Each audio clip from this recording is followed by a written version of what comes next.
The Inheritance Games by Jennifer Lynn Barnes. Chapter by chapter book summary.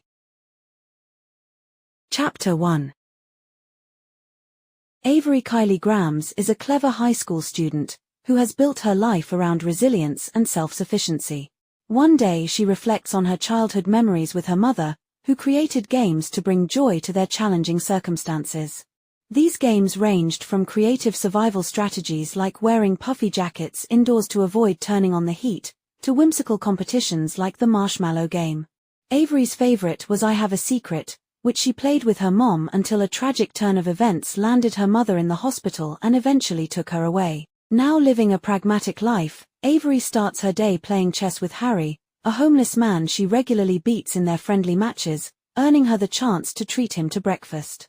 Later, at school, Avery is called to the principal's office, a rare and unwelcome event for a student who prides herself on flying under the radar. Principal Altman accuses her of cheating after she earns a perfect score on an infamously difficult physics test.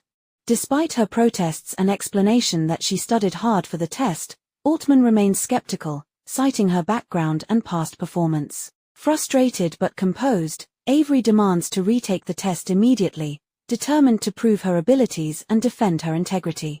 Her calculated defiance reveals her determination to overcome the biases and low expectations often placed on her. Chapter 2. Avery returns home after a long day to her older half-sister, Libby, who has taken on the responsibility of raising her after the death of her mother. Libby is optimistic and nurturing. She greets Avery with baked goods, a sign that she's trying to soften bad news. Avery quickly deduces that Libby's volatile, on-again, off-again boyfriend, Drake, is moving back in. Avery is frustrated, knowing that Drake's manipulative behavior and barely veiled hostility toward her create a toxic environment. Despite Avery's protests and warnings, Libby insists that this time will be different, but even she seems uncertain. When Drake arrives, his dismissive and antagonistic attitude only solidifies Avery's decision to leave if he stays. He mocks Avery and downplays his own behavior, positioning himself as the victim while placing the blame on Libby and Avery for not being able to take a joke. Avery sees through his tactics and recognizes that Libby, a people-pleaser, is trapped in a cycle of appeasing him. Unable to endure the situation any longer, Avery gives Libby an ultimatum: if Drake stays, she'll leave. Despite Libby's pleas, Avery firmly states she'll move into her car. Chapter 3. Avery spends the night in her car after leaving Libby's apartment, parking discreetly behind the diner where she works. Alone and unable to sleep, she avoids responding to Libby's texts and instead focuses on messaging her best friend. Maximum Avery keeps her message vague to avoid triggering parental or social worker scrutiny, merely informing Max that you know who is back. With her phone silent, Avery turns to the postcards in her glove compartment, mementos of the dreams she once shared with her late mother of traveling the world. The vibrant images of places like Hawaii, Tokyo, and Greece become a comforting escape from her current reality. Max eventually replies, expressing her outrage at Drake's return in her typical quirky way. Her fury turns into concern, and she calls to check on Avery, asking if she's truly okay. Avery reassures Max, masking her pain behind a confident declaration that she always lands on her feet. Yet, as she looks at the postcards, she resolves to follow through on her dreams of independence and adventure, fueled by a determination to escape her circumstances and build a better future. Chapter 4. Avery faces the aftermath of her night in the car, arriving at school achy, tired, and drenched from a rushed shower. During English class, she's abruptly summoned to the office. There, she finds her sister Libby alongside a striking and self-assured young man named Grayson Hawthorne, who exudes authority and reveals a baffling message. Avery has been named in the will of his recently deceased grandfather, Tobias Hawthorne. Tobias was a billionaire philanthropist. Grayson insists that her presence is required for the reading of the will, something his family's attorneys have been attempting to arrange for weeks. Libby, who had dismissed the earlier letters about this as a scam, is now convinced of its legitimacy, especially given Grayson's commanding demeanor and apparent influence over the school principal. Avery is skeptical, struggles to grasp why a stranger like Tobias Hawthorne would leave her anything. Libby speculates that it could involve Avery's late mother or some unknown connection, but the magnitude of this mystery is overwhelming. After researching Tobias Hawthorne online and discovering his prominence, Avery begins to entertain the possibilities, though her practical nature resists fully indulging in the idea of inheriting a fortune. Despite her reservations, Libby persuades her to go, pointing out that the trip could provide an escape from their current struggles. When Avery learns that first-class tickets have already been arranged for them, she agrees, setting the stage for their journey to Texas and a deeper plunge into the unknown. Chapter 5. Avery embarks on her first-ever flight, heading to Texas with Libby. The luxury of first-class travel sparks daydreams of distant destinations, but Avery's focus remains on unraveling the mystery of Tobias Hawthorne. While Libby revels in the perks of their trip, Avery delves into online research, discovering that Hawthorne wasn't just wealthy but one of the richest men in the country, worth over $46 billion.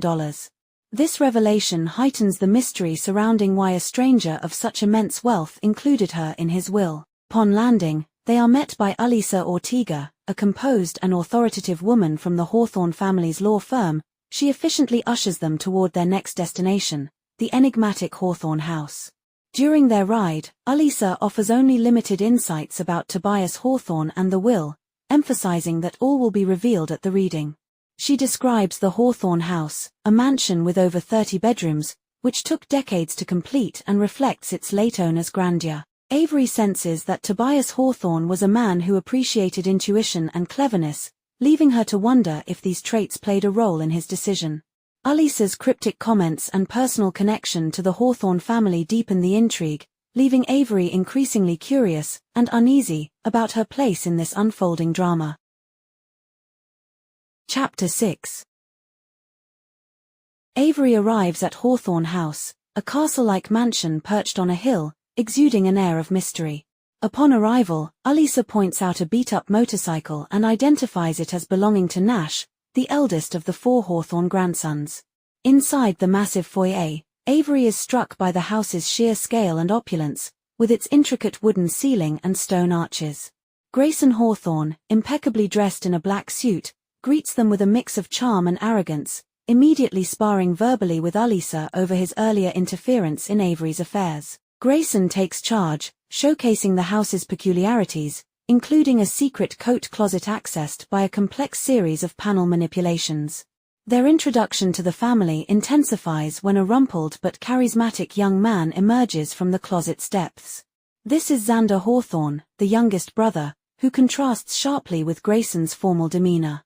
Xander's humor and quick speech immediately set a lighter tone, as he explains the existence of secret passages throughout the house. Libby and Avery are intrigued by his playful personality, though Grayson's disapproving tension suggests a complex family dynamic. Chapter 7. Avery continues to navigate the labyrinth of Hawthorne House, now with Xander enthusiastically leading Libby on her adventure. Grayson, observing Avery's reactions, notes her expressive demeanor.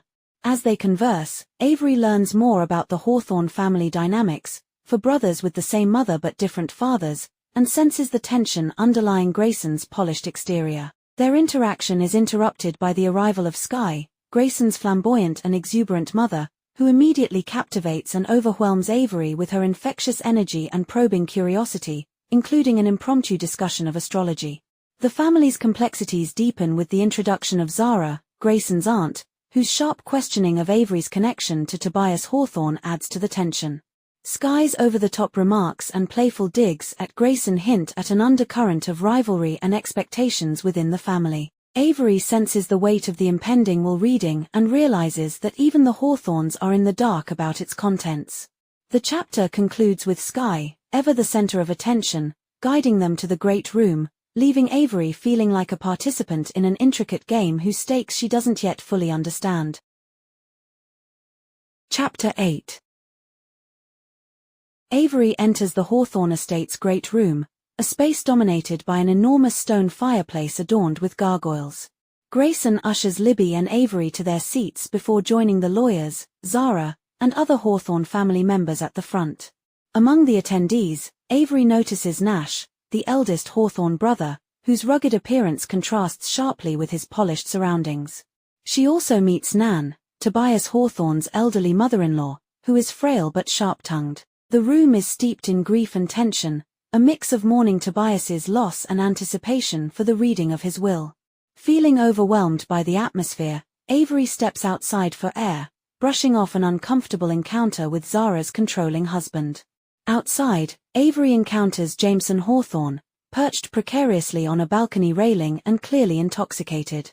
His carefree and enigmatic demeanor starkly contrasts the solemnity inside. Despite his flippant remarks and reckless actions, including an acrobatic drop to the ground, Avery matches his energy, solving a riddle he poses with quick wit.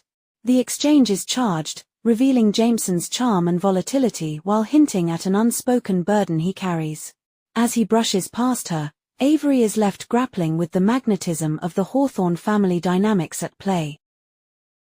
Chapter 9. The family gathers in the great room for the reading of Tobias Hawthorne's will. Avery feels out of place but expects to leave with a modest sum and an unforgettable story. As Mr. Ortega, one of the lawyers, begins the reading, envelopes containing personal letters from Tobias are distributed to the attendees, excluding Libby. The will first outlines generous bequests to Hawthorne employees and Nan, Tobias's mother-in-law. However, when it comes to his daughters, Zara and Sky, he leaves only enough to clear their debts, along with small personal items and a relatively minor inheritance. Tensions explode as Zara accuses Sky of manipulating their father, and the two exchange barbed remarks about family favoritism and past grievances. The will then turns to the four Hawthorne grandsons, Nash, Grayson, Jameson, and Xander, each of whom is left a modest $250,000, with the rest of their expected fortune held in trust. This shocking revelation stuns the room, especially since the grandsons were presumed to be the primary heirs. The jaw-dropping twist comes when Mr. Ortega announces that the remainder of Tobias Hawthorne's $46.2 billion estate, encompassing all properties and assets, has been left to Avery Kylie Grams. The room falls silent as every eye turns to her, and Avery is thrust into the center of an unimaginable inheritance, leaving the entire Hawthorne family in disbelief. Chapter 10. The room erupts in chaos as Tobias Hawthorne's shocking decision to leave his entire fortune to Avery sinks in. Sky's hostility sharpens, Zara demands answers, and Grayson insists there must be a mistake. Even Avery struggles to process the situation, convinced there has been an error. Mr. Ortega firmly reiterates that the will is ironclad, warning that any challenge to Avery's inheritance would result in forfeiture of the challenger's share. Tensions escalate, with accusations and disbelief radiating from the Hawthorne family. Meanwhile, Avery feels increasingly out of her depth, overwhelmed by the surreal turn of events. As the new owner of Hawthorne House and all associated assets, Avery learns she cannot be removed by the current occupants unless they give her cause to evict them. John Oren, Tobias's head of security, steps forward, revealing that his continued employment under Avery was one of Tobias's final requests. He assumes the role of her protector, warning her of the dangers ahead. Xander playfully acknowledges those threats, while Jameson points out the media frenzy likely to follow, dubbing Avery Mystery Girl. Despite the surreal nature of the situation, the reality begins to settle in for Avery. She is now the heiress to an unfathomable fortune. Chapter 11. Avery, overwhelmed by the bombshell inheritance, rushes outside to catch her breath, with Libby following closely behind. Libby tries to comfort her. She emphasizes the life-changing possibilities of never have to worry about money again, but Avery is consumed by disbelief and unease. Their conversation is interrupted by Nash Hawthorne, who assures Avery he has no interest in the money and views the situation as karmic justice for the family. Despite his calm demeanor, Avery is certain staying at Hawthorne House is unsafe. As they prepare to leave, John Oren, now her security detail, insists on accompanying them, foreshadowing the life of protection Avery will now require. Instead of a modest retreat, Oren takes them to an opulent hotel, one Avery now owns. Alisa Ortega is already waiting for them. She presents a copy of the will and explains its sole stipulation, Avery must live at Hawthorne House for 1 year, sharing the space with the disinherited family. Failure to comply would result in her inheritance being donated to charity. While Libby is concerned about potential danger, Oren assures her that the family's threats will likely manifest in courtrooms, not violence. Still grappling with the enormity of the situation, Avery learns that even the lawyers now answer to her, as she has inherited Tobias Hawthorne's unparalleled estate. Yet, the lingering question gnaws at her: why did Tobias choose her? Neither Alisa nor anyone else seems to have the answer.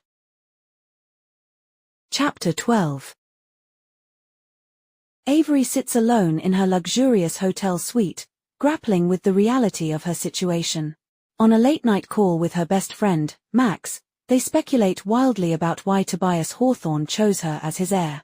Max insists Avery open the letter left by the billionaire, but before she can summon the courage, a knock at the door interrupts her. It's Grayson Hawthorne, his presence exuding the tension of someone who has just lost everything. He accuses Avery of manipulating his grandfather and vows to uncover her supposed deception, his words cutting and icy. Avery slams the door in his face, shaken but resolute. Left alone with her thoughts again, Avery finally opens Tobias Hawthorne's letter. The note is brief, just 2 words: "I'm sorry." She reads it over and over, searching for meaning in its simplicity. The message deepens the mystery surrounding Tobias's decision and leaves Avery with more questions than answers. Chapter 13. Avery wakes up to the reality of her new life as the Hawthorne heiress. Alisa and Oren brief her on the looming risks: paparazzi, stalkers, and even potential kidnapping. They begin the logistical overhaul of her life, withdrawing her from school and preparing for her move to Hawthorne House. Meanwhile, her sister Libby is en route on Avery's private jet to collect their belongings. As Avery processes these changes, she finds moments of disbelief, particularly when Alisa offers to casually order her a new car. Despite the chaos, Avery takes a moment to arrange help for Harry, reflecting her desire to use her newfound resources for good. When Libby arrives, however, the reunion takes a darker turn. Libby's bruised face hints at trouble she refuses to discuss. Avery is enraged, having thoughts of justice, but Libby insists she's fine. As they prepare to leave for Hawthorne House, chaos erupts outside their hotel. A mob of paparazzi surrounds the building, their cameras snapping relentlessly as they catch sight of Avery on the balcony. The sudden media attention underscores the intensity of her newfound fame, forcing her to confront the public scrutiny that now defines her life. Chapter 14. Avery's world is further upended as she faces the fallout from Libby's ex-boyfriend, Drake, leaking her story to the press. Libby apologizes repeatedly. She reveals that she confided in Drake to pacify him after he became angry. When he learned about Avery's inheritance, he lashed out violently at Libby, prompting her to leave him. In retaliation, Drake went to the media, causing a paparazzi frenzy that forces Oren to whisk Avery out of the hotel amidst a barrage of intrusive questions. Avery receives a mysterious text from an unknown number congratulating her on her newfound fame, deepening the surreal nature of her predicament. Arriving at Hawthorne House, Avery finds no welcoming party, only a locked door and a challenge in the form of a massive ring of ornate keys. Jameson communicates cryptically through an intercom, leaving Avery to solve the puzzle. Inspecting the keys, Avery sees that most are decoys with identical mechanisms, designed to distract from the one true key. Her problem-solving instincts kick in, and she successfully identifies the correct key, earning a subtle nod of approval from Jameson, who reflects, sometimes, things that appear very different on the surface are actually exactly the same at their core. Chapter 15. Avery steps into Hawthorne House for the first time, a sprawling mansion that feels more like a palace. Alisa guides her through an overwhelming list of rooms and amenities, from bowling alleys to chef's kitchens, while explaining the discreet operations of the estate staff. Avery meets the Laughlins, longtime caretakers of the house, who maintain a watchful and somewhat skeptical demeanor toward her. Oren assures Avery of the tight security measures in place, but the scale of her new life continues to leave her reeling. Amid this, Nash Hawthorne unexpectedly returns, prompting an awkward interaction with Alisa, hinting at a past connection between them. As Libby navigates her own introduction to this world, Nash notices her black eye and offers subtle support.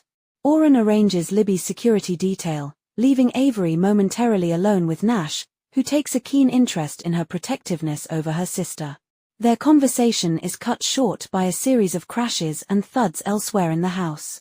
Nash is unfazed. He invites Avery to follow him. Avery senses the inevitability of her involvement, reluctantly tags along, bracing herself for whatever awaits.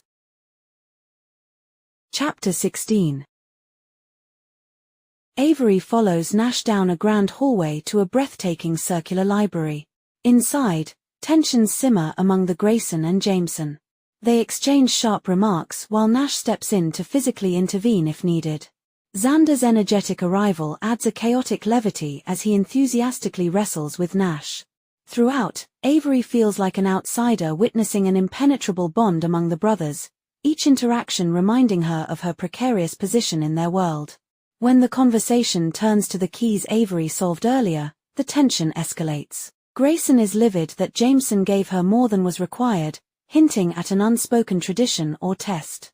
Their heated exchange reveals deeper conflicts, not solely centered on Avery but entwined with the legacy of Tobias Hawthorne. Jameson's taunts and Grayson's restrained fury culminate in a near confrontation before Nash redirects the energy, assigning Xander to show Avery to her wing of the house. As Xander tries to lighten the mood with talk of cookies and scones, the charged atmosphere lingers, leaving Avery grappling with the weight of her new reality. Chapter 17. Avery navigates Hawthorne House with Xander, whose eccentric humor and playful demeanor make the labyrinthine mansion feel even more surreal. He hints at his grandfather's manipulative genius, leaving Avery questioning her role in the billionaire's game. Despite the light-hearted banter, Xander's words carry an undercurrent of complexity, suggesting there's more to him than his carefree exterior. Xander leads Avery toward her quarters, describing the sprawling and chaotic design of Hawthorne House with elaborate metaphors, only to pause in front of a portrait of Tobias Hawthorne. The painting reveals striking resemblances between the patriarch and his grandsons, deepening Avery's unease as she contemplates whether their paths had ever crossed. The sight of the portrait and Xander's cryptic question leave Avery with a lingering sense of disorientation, haunted by the phrase looping in her mind, "I'm sorry." Chapter 18. Avery explores her new wing of Hawthorne House, marveling at its extravagance and opulence. The rooms are massive, with luxury features like multi-headed showers, television mirrors, and control panel-equipped bathtubs. In an office that once belonged to Tobias Hawthorne, she discovers shelves lined with prestigious trophies, patents, and accolades, all commemorating the exceptional accomplishments of the four Hawthorne grandsons. The room feels like a shrine to their brilliance, which only deepens Avery's confusion about why Tobias disinherited them for her. A hidden compartment in the desk sparks her curiosity, but it reveals little, leaving her questions about Tobias's motives unanswered. Libby interrupts Avery's exploration, drawing attention with her bruised face. The sisters share a heart-to-heart moment, with Libby opening up about her painful past, including childhood abuse and her struggles with leaving Drake. Avery reassures her sister, urging her to value herself. On the balcony, Libby confides that Zara and her husband are running a DNA test on Avery, hinting that she might be related to the Hawthornes. This revelation raises unsettling questions about Avery's identity and her bond with Libby, but Avery reassures her sister that their connection transcends blood ties, promising that nothing will change between them. Chapter 19. Avery is startled by a voice in her room instructing her to pull a candlestick on the fireplace. Following the mysterious command, she uncovers a hidden passage and is confronted by Jameson Hawthorne. He reveals that Hawthorne House is filled with secret passages, puzzles, and riddles, all part of the late Tobias Hawthorne's penchant for games.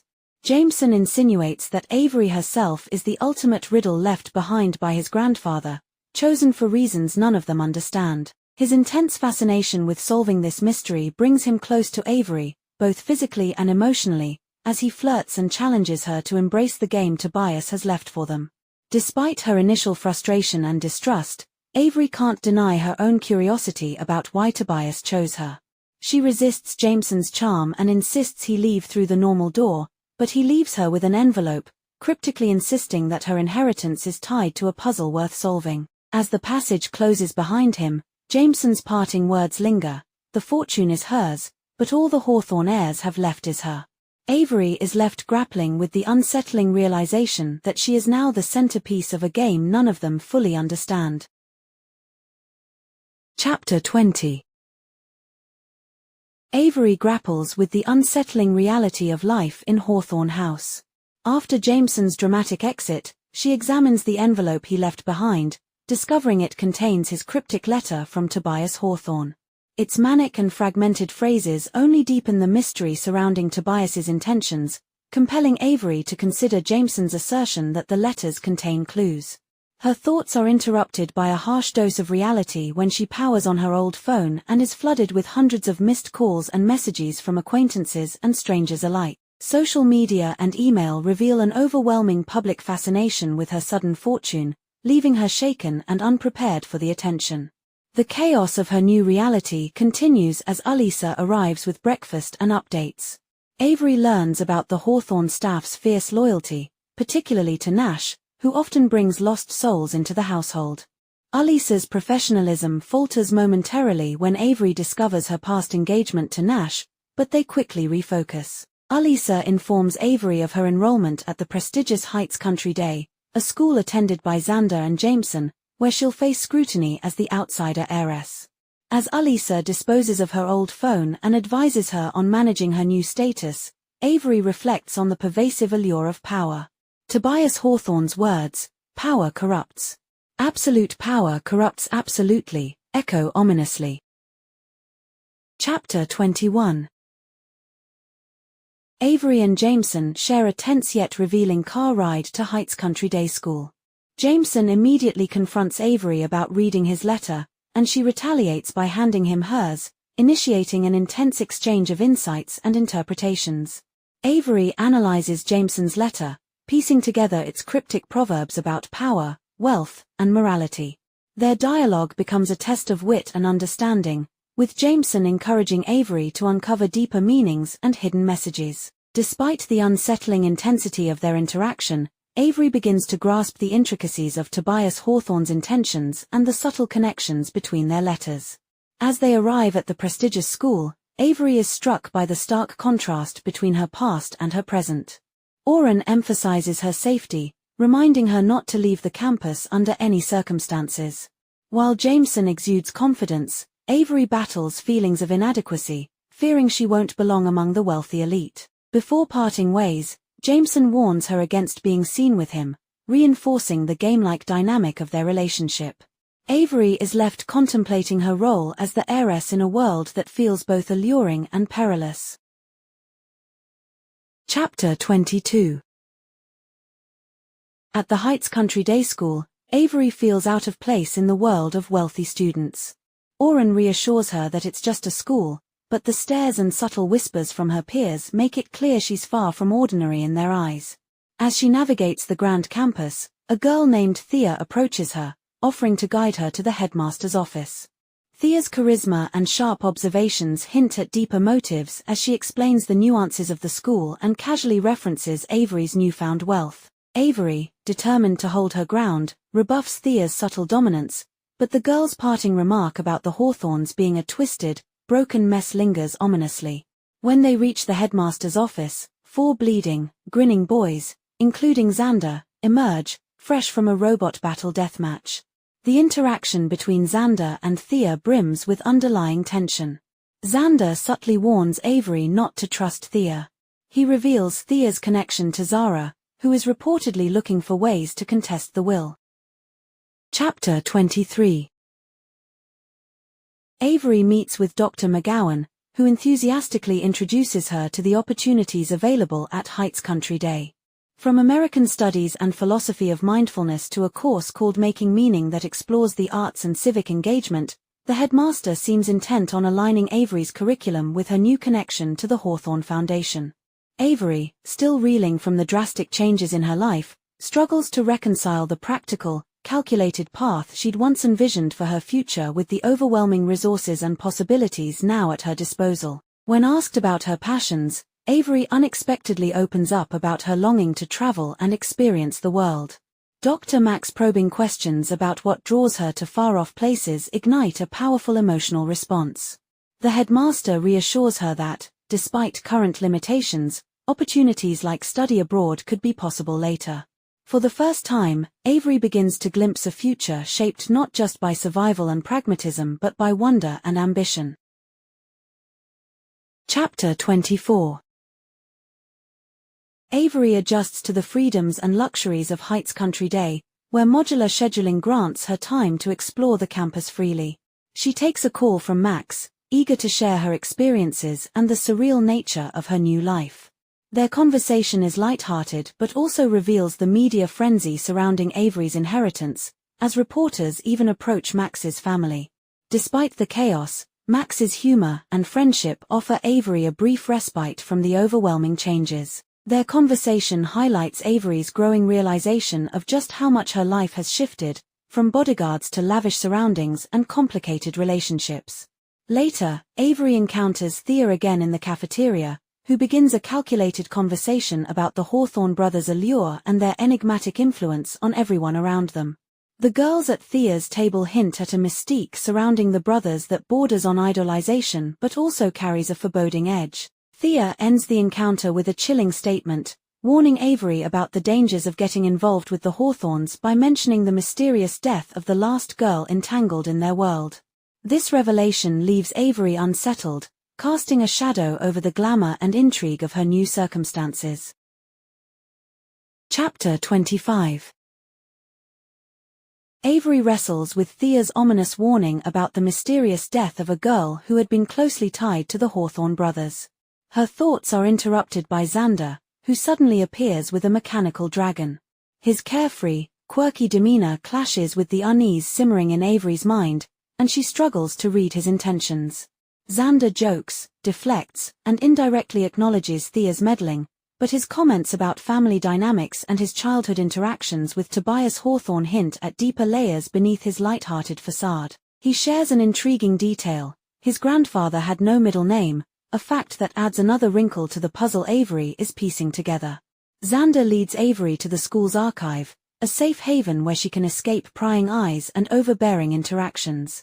Before leaving, he subtly plants the idea that she's missing vital pieces of the bigger picture, leaving Avery with lingering questions about his true motives and the meaning behind their brief exchange. The weight of Thea's cryptic warning and the realization that every interaction with the Hawthornes might be part of a larger, calculated game keep Avery on edge as she steps into the archive.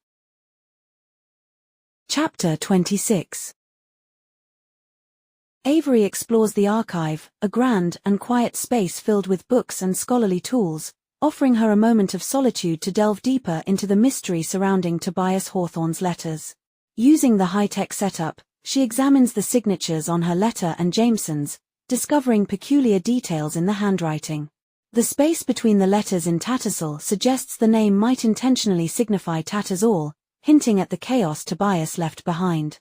This discovery leads Avery to question the significance of his middle name, suspecting it may be a deliberate clue. Her doubts about Hawthorne intentions deepen, and she texts Alisa to inquire about when the name change occurred. Meanwhile, the quiet departure of the red-haired girl from the room leaves Avery unsettled. Jameson unexpectedly texts Avery, prompting her to reconsider the letter's cryptic closing phrase, "Don't judge." Realizing the letter is composed almost entirely of proverbs, Avery focuses on the phrase and deduces its connection to "Don't judge a book by its cover." Jameson quickly affirms her insight, marking another step forward in unraveling the layers of Tobias Hawthorne's game. Chapter 27. Avery and Jameson delve into the Hawthorne House library, searching for a hidden clue connected to the phrase, "Don't judge a book by its cover." The immense library, with its towering shelves filled with thousands of books, represents a daunting challenge, but Jameson insists that every element of Hawthorne House holds meaning. As they work through the collection, removing covers and inspecting books, Avery becomes increasingly aware of the intensity Jameson brings to their shared quest. Hours pass, filled with a quiet rhythm of searching and occasional banter. Jameson's cryptic remarks, especially regarding Avery's encounters at school, suggest he's aware of the whispers surrounding her and the complicated dynamics with Thea. The search takes an emotional turn when Avery mentions Thea's insinuation about a girl who died. Jameson confirms the girl's name was Emily and reveals her significance with a somber tone. This leaves Avery uneasy about the depth of his feelings. As the night progresses, the connection between Avery and Jameson grows more charged, though unresolved tensions linger. Before parting, Jameson hints that their work in this library is just the beginning, as it is not the only library in Hawthorne House. Chapter 28. Avery, unable to sleep after her tense exchange with Jameson, wanders through the labyrinthine halls of Hawthorne House, discovering new wonders at every turn. She stumbles upon a grand theatre, adorned with golden walls and a starry ceiling, and an adjoining room filled with priceless musical instruments, including a Stradivarius violin. Her exploration is interrupted by Grayson, who confronts her with a mix of hostility and warning. Grayson cautions her against getting involved with Jameson, emphasizing the turmoil her presence has brought to the family. The conversation quickly escalates, with Grayson making veiled threats to uncover every aspect of Avery's life, including her past and her family, leaving her rattled and defensive. When Avery challenges Grayson, the tension crescendos as she unwittingly invokes Emily's name, striking a nerve that reveals how deeply her memory affects him. Grayson's composed exterior cracks, showing vulnerability beneath his commanding demeanor. Oren intervenes gently, signaling for Avery to back down, but Grayson regains control, delivering a chilling prediction that she won't last long in the house. Chapter 29. Avery returns to her room, only to be greeted by Libby, who has brought a collection of electronics to help Avery settle into her new life. Libby tries to lift Avery's spirits, but the mood shifts when she shows Avery a troubling video of her ex-boyfriend, Drake, giving an interview. Drake insinuates that Avery's relationship with Tobias Hawthorne was rooted in daddy issues and attention-seeking behavior. Furious but composed, Avery scrolls through other videos, discovering interviews with former classmates, co-workers, and even Libby's mother, all speculating about her. Among them, a press conference with Zara and Sky Hawthorne stands out, where they subtly accuse Avery of elder abuse and fraud. Zara's declaration that Avery isn't biologically related to Tobias, supported by genetic test results, further fuels the narrative against her. Shaken but not surprised by the attack, Avery recognizes the calculated nature of the Hawthorne women's actions, designed to undermine her legitimacy in the public eye. Despite Libby's outrage and encouragement to involve Alisa and the legal team immediately, Avery decides to wait until morning, opting for rest instead. As the tension escalates around her, Avery remains resolute, though the hostility from the Hawthorne family looms larger than ever. Chapter 30. Alisa reassures Avery that Zara and Constantine have little chance of legally contesting the will. She explains that Tobias Hawthorne's previous will left everything to charity, effectively disinheriting his daughters 20 years ago. This revelation coincides with Tobias changing his name and writing his daughters out of his will following the tragic death of his son, Toby, in a fire. The incident left Zara and Sky with unanswered questions, as Toby's remains were never definitively found. Despite this, Tobias reaffirmed his will every year, leaving no room for challenges based on grief or coercion. Avery is left to ponder what prompted Tobias to change his will last year, singling her out as his heir. Meanwhile, Alisa highlights the challenges of managing the narrative around Avery and Libby. She suggests Libby stay on the estate to avoid drawing attention and advises Avery to consider a non-disclosure agreement with Libby's mother to curb her media appearances. Despite her distaste for the idea, Avery agrees, though she draws a firm line at aiding Drake. The conversation takes an unexpected turn when Alisa hands Avery a binder and insists on a wardrobe update to maintain her public image. Frustrated by the whirlwind of legal, personal, and PR battles, Avery decides to escape the tension by exploring the estate's bowling alley. Chapter 31. Avery explores the bowling alley in Hawthorne House, marveling at the personal touch of her name programmed into the system. She reflects on the connection between her mother and Tobias Hawthorne, wondering if his decision to leave her his fortune had roots in her mother's past. Bowling stirs memories of her time with her mom, leaving Avery to question whether her presence in the mansion is tied to a secret her mother once held. Seeking distraction, she immerses herself in physical activity, first bowling and then venturing into the estate's gym. Inside the gym, Avery discovers a rock climbing wall where she encounters Jameson, climbing without a harness. Emboldened, she attempts the wall herself, only to falter when the challenge intensifies. Jameson lends her a hand, but Avery opts to drop rather than climb higher. As she watches him climb, she becomes acutely aware of the pull he exerts on her, something she knows could complicate her already chaotic life. The moment takes another tense turn when she notices Grayson observing her, his intense stare serving as a reminder of the challenges ahead. Avery brushes off the interaction, leaving with a parting remark to Jameson about meeting in the library. Chapter 32. Avery meets Jameson and Grayson in the library, but the brothers' strained dynamic quickly takes center stage. Grayson insists on joining whatever plan Jameson has in mind, leading to sharp exchanges filled with sarcasm and tension. Jameson reveals their intent to follow a clue left in Tobias Hawthorne's letter, hinting at a final game orchestrated by their late grandfather.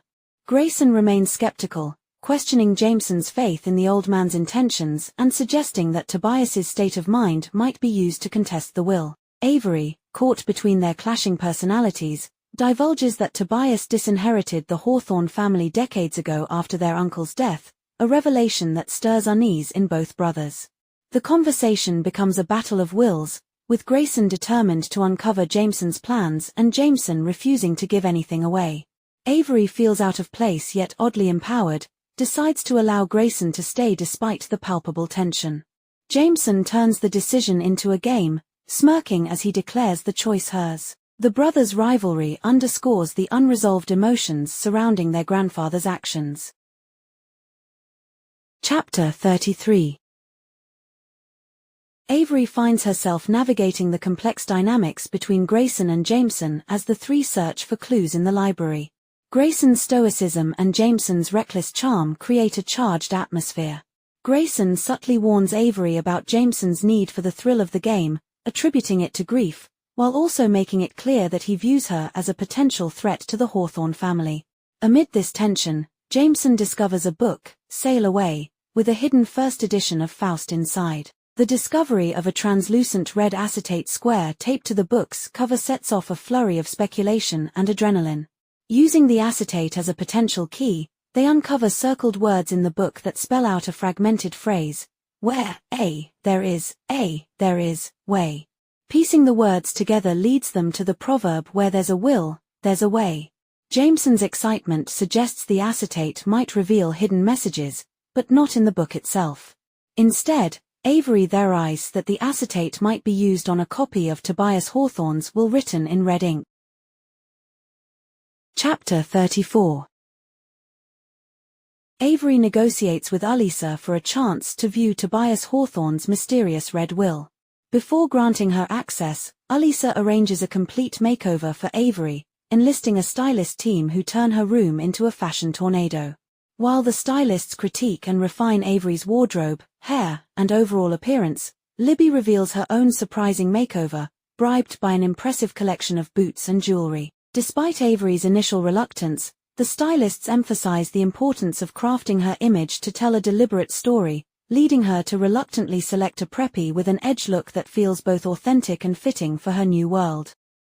Meanwhile, Xander arrives mid-makeover with scones and his own sharp insights, reminding Avery that everyone must navigate judgments and perceptions in the Hawthorne world. The makeover culminates with Avery transformed into a polished yet understated version of herself, momentarily feeling like she might belong in the Hawthorne legacy. However, Libby's distracted demeanor and a familiar look on her face hint at Drake's continued interference in their lives. The chapter concludes with Zara entering the scene requesting a private conversation with Avery. Chapter 35. Zara confronts Avery in private, attempting to navigate their newly intertwined fates. Despite opening with civility, Zara's earlier hostility lingers beneath her words when she acknowledges Avery's legal control over the Hawthorne fortune and foundation. She emphasizes the foundation's significant impact, distributing over $100 million annually to causes ranging from health to the arts. As Zara outlines the foundation's importance, it becomes clear she isn't ready to relinquish her influence, citing her decades of leadership. Avery listens intently, realizing the vast potential of the resources now at her disposal and the responsibility it carries. However, she asserts her intent to play an active role in decision-making, signaling her commitment to meaningful change. Their conversation turns tense as Avery questions Zara's motivations, including her personal financial ties to the foundation. Zara reluctantly offers to mentor Avery, proposing regular meetings to teach her the complexities of philanthropy. Despite Zara's thinly veiled disdain, Avery remains composed, recognizing both the stakes and the opportunity to leverage the foundation for good. The meeting ends with Oren stepping in, a reminder of the unspoken threats that still linger. Chapter 36. Avery visits the law firm Ortega McNamara and Jones to examine the enigmatic Red Will. Accompanied by Oren and greeted by Alisa, she navigates the firm's modern environment to a secluded corner office where the will is stored. Alisa explains that Tobias Hawthorne specifically instructed her father to keep this copy hidden, only revealing it to Avery or the Hawthorne brothers if they sought it out. Alisa leaves Avery alone with the will, her demeanor cool and professional, and Avery wastes no time employing the red film Jameson had given her. As Avery slides the red film over the document, most of the text vanishes, except for 4 names hidden beneath the red print: Westbrook, Winchester, Davenport, and Blackwood, each corresponding to the middle names of the Hawthorne grandsons. This revelation hints at deeper connections tied to the brothers' identities and possibly their fathers. With this newfound clue, Avery texts Jameson, wondering if the discovery will ripple through to Grayson and the others. Chapter 37. Avery rushes through Hawthorne House to meet Jameson when Nash intercepts her. He is curious about her destination. Alisa had accompanied Avery back and she reveals that Avery has just read a special copy of the will, prompting Nash to link it to the cryptic contents of his own letter from Tobias Hawthorne. Nash assures Avery that he has no interest in playing the old man's games or pursuing the money, while a tense exchange with Alisa highlights the strained history between them. After Alisa storms out, Nash casually shifts focus, asking Avery about her usual birthday traditions, before recounting the intense, elaborate challenges Tobias set for his grandsons on their birthdays, investing money, mastering skills, and creating impressive projects. As Nash leads Avery to the solarium, he reminisces about the riddles and games Tobias orchestrated, recounting his role as the oldest sibling and the competitive dynamic among the brothers. When Avery questions his reasons for sharing these details, Nash leaves her with a cryptic warning. He suggests that Jameson doesn't view Avery as a fellow player in the Hawthorne games, but rather as a pawn or piece within them, likening her to the symbolic objects Tobias often used, the glass ballerina or the knife. Avery is left to wonder her role in the grand scheme as she reaches her meeting with Jameson. Chapter 38.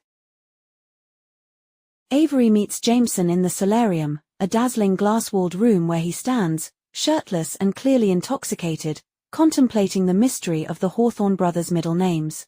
Jameson explains the enigma surrounding their fathers, with Skye refusing to reveal any details about the men or the origins of their names. Despite his tipsy demeanor, Jameson insists they must confront his mother directly. Avery accompanies him through a hidden passageway within the house, their proximity underscoring the tension between them. When they reach Skye's suite, Jameson hesitates but ultimately leads Avery inside, only to find his mother lounging in a bubble-filled bathtub. Jameson confronts Skye about his middle name, asking if it's connected to his father, but she deflects with teasing responses, mentioning her late brother Toby in passing. Skye's evasiveness adds another layer to the mystery, hinting at deeper family secrets. She eventually proposes a trade. She will answer their question, if only she can have a private conversation with Avery. Chapter 39. Avery finds herself in an unsettling one-on-one conversation with Skye Hawthorne, while she is in her bubble-filled bathtub. Sky's words are cryptic, layered with passive aggression, starting with her unexpected forgiveness of Avery and an audacious request for financial support. When Avery demands answers about Jameson's middle name, Sky deflects, shifting the focus to Avery's intentions toward her son. She paints Jameson as hungry, a seeker who has always been searching for something. As the conversation deepens, Sky draws parallels between Avery and Emily, Jameson's enigmatic former love, dismissing any comparison with a sharp declaration, "You are no Emily." Avery learns that Tobias Hawthorne chose the brothers' middle names. This further emphasized the elder Hawthorne's deep influence over the family. Chapter 40. Avery relays Sky's revelation about the brothers' middle names being chosen by Tobias Hawthorne. The significance of this detail puzzles Jameson, who paces restlessly, piecing together the implications. He points out that Tobias selected the names shortly after disinheriting the rest of the family, a decision that suggests a deliberate, long-term strategy. The two consider possibilities, including whether Tobias knew the identities of the brothers' fathers. Avery suggests hiring a private investigator, but Jameson proposes an alternative, demonstrating his method of breaking through mental blocks. Hours later, Jameson takes Avery to the mansion's expansive garage, filled with luxury vehicles once belonging to Tobias. He selects an Aston Martin Valkyrie and, after solving a puzzle box to access the keys, invites Avery on a high-speed adventure. Sneaking off the estate through a hidden exit, they head to a private racetrack. As the car races past 150 miles per hour, Avery's mind clears, overwhelmed by adrenaline and exhilaration. In the blur of speed, she feels unburdened by the mysteries and pressures surrounding her, focused solely on the moment and the magnetic presence of Jameson beside her. Chapter 41. Avery and Jameson's escapade comes to an abrupt end when Oren intercepts them at the track. Despite Avery's attempts to take responsibility, Oren sternly escorts her back to her room, promising a serious talk the next morning.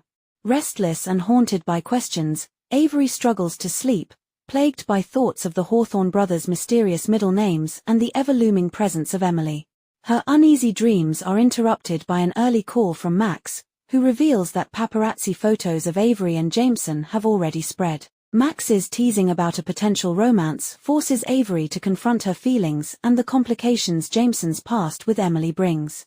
At school, Avery tries to navigate the complex dynamics around her. Xander, ever cheerful, confirms that he also received a letter from Tobias Hawthorne but insists on playing the game his way.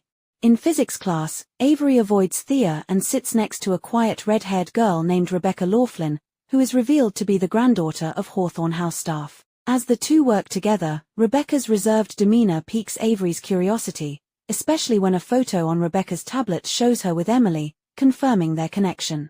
Rebecca's subtle remark about Emily leaves an impression, deepening the mystery of Emily's life and death. Chapter 42. Avery can't shake Emily's image from her mind. Her thoughts are interrupted as Oren escorts her to the Hawthorne Foundation. The building's lobby overwhelms Avery with its striking photographic displays, capturing humanity in all its forms and emotions. As she contemplates the Foundation's mission, Grayson appears, informing her that Zara has entrusted him to guide her. Avery discovers that Grayson himself took the photographs displayed, a legacy of his upbringing shaped by Tobias Hawthorne. Grayson surprises her with a folder containing details about her mother and a second, blank folder documenting Avery's unspent wealth.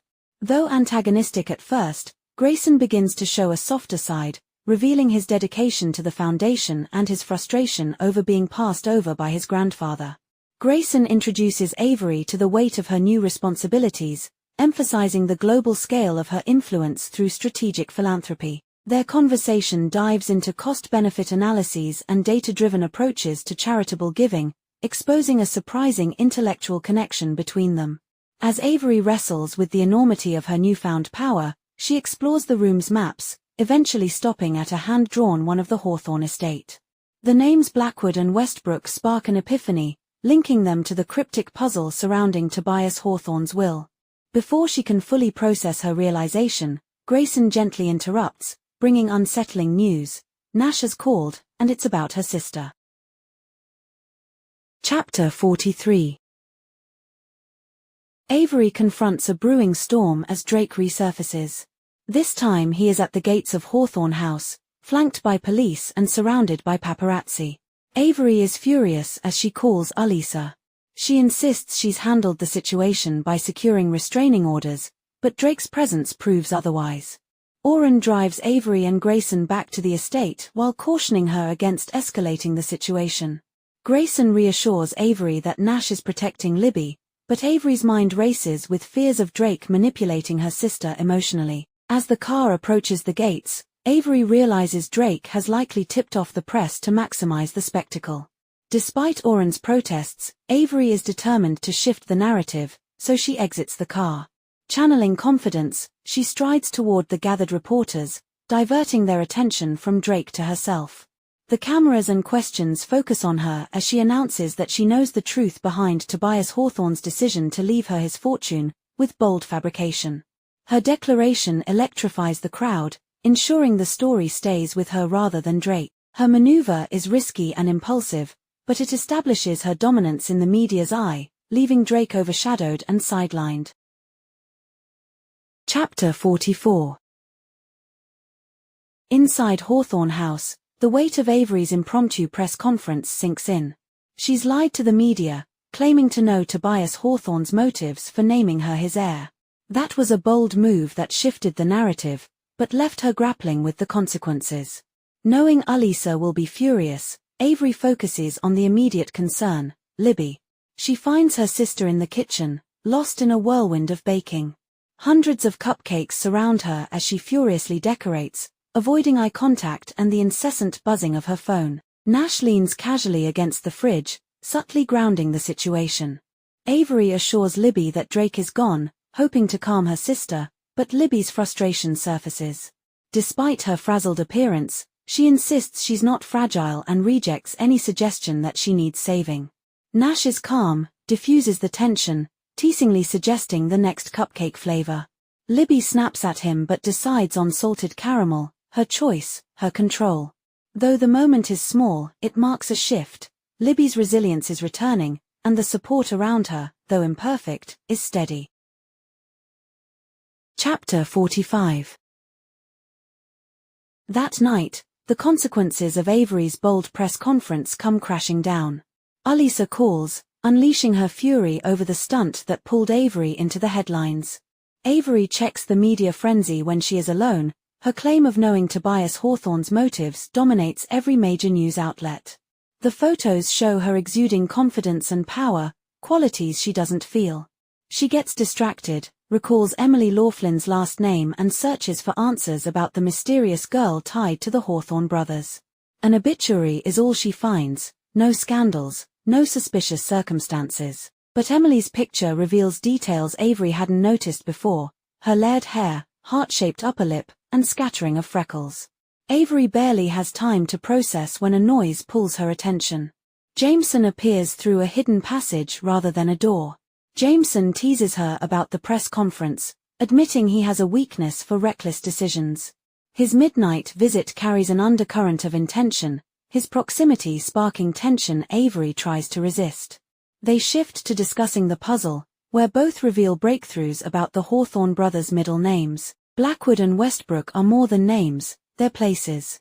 The camaraderie of solving the mystery is palpable, yet Avery knows Jameson's motives are layered. Still, when she impulsively asks if he wants to go for a walk, the lines between the game and something more personal blur once again. Chapter 46. Avery and Jameson venture out into the night, heading toward the Black Wood and the brook mentioned in their puzzle solving. As they walk, Jameson explains the significance of a bridge near Wayback Cottage, where Tobias Hawthorne had proposed to his wife. The cottage, now home to Emily Laughlin's grandparents, once represented the modest beginnings of the Hawthorne empire. Emily's name lingers in Avery's mind, and she cautiously probes Jameson about her. He reveals fragments of Emily's story, her heart condition, heart transplant, and insatiable desire to live fully after years of overprotection. Jameson's voice softens when speaking about her, hinting at a deep connection.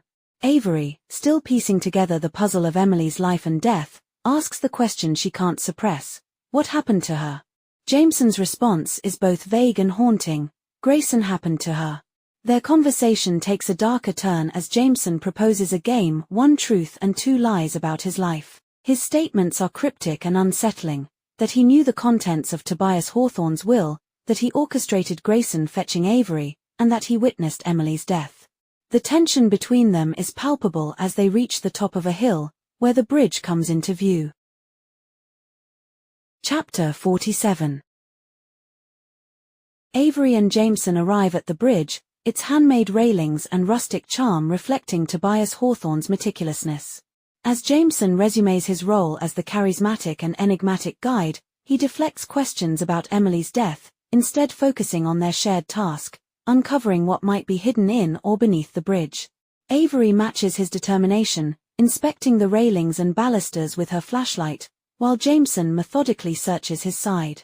Their efforts are synchronized, but their focus is repeatedly interrupted by the unresolved tension between them. When the surface inspection has no results, Jameson impulsively dangles Avery off the bridge to examine its underside.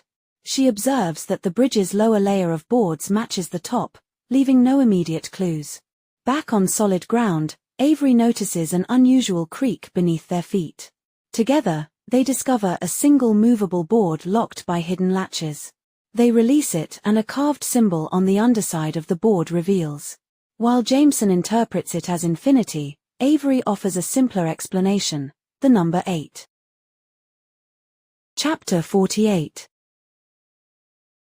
Avery wakes up exhausted but determined to face the day, mindful of Xander's advice to project strength and control the narrative about herself. After getting ready, she's surprised by a breakfast tray delivered by Melly, a maid described as one of Nash's people. The notion of a staff deep cleaning the mansion on a set schedule feels strange to Avery. She tries to connect with Melly, but the interaction remains distant.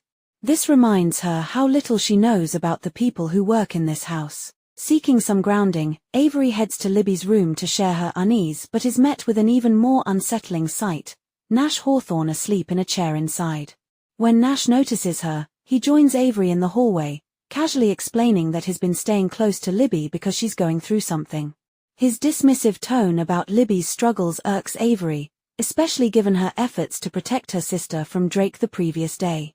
She warns Nash against treating Libby as one of his projects, but their conversation is cut short when Melly exits Avery's room. Melly exchanges polite greetings with Nash but quickly notices the tension and the open door to Libby's room. Her cheerful demeanor fades, leaving Avery uneasy about what Melly might infer from the scene. Chapter 49. Oren greets Avery with a coffee and a cryptic warning before she realizes the challenge ahead. Alisa, visibly displeased, is riding with them. Alisa, frustrated by Avery's recent press stunt, announces a packed schedule of high-profile events, including a fundraiser and an NFL game, of a team Avery now owns. Avery is overwhelmed, but she doesn't protest. She knows her actions to protect Libby have earned this consequence. When they arrive at school, Avery attracts the attention she had initially expected on her first day, with Thea confronting her about the buzz surrounding her inheritance. Thea's bluntness and self-awareness catch Avery off guard, especially when she reveals she'll be moving into Hawthorne House due to her parents' distrust. The news unsettles Avery, who had no idea Zara had also moved in, hinting at the complexities of the mansion's occupants. Avery questions Thea's motives for staying at Hawthorne House, recalling her earlier warning to avoid the brothers. Thea explains that while her circumstances often force her hand, the brothers no longer hold any appeal for her.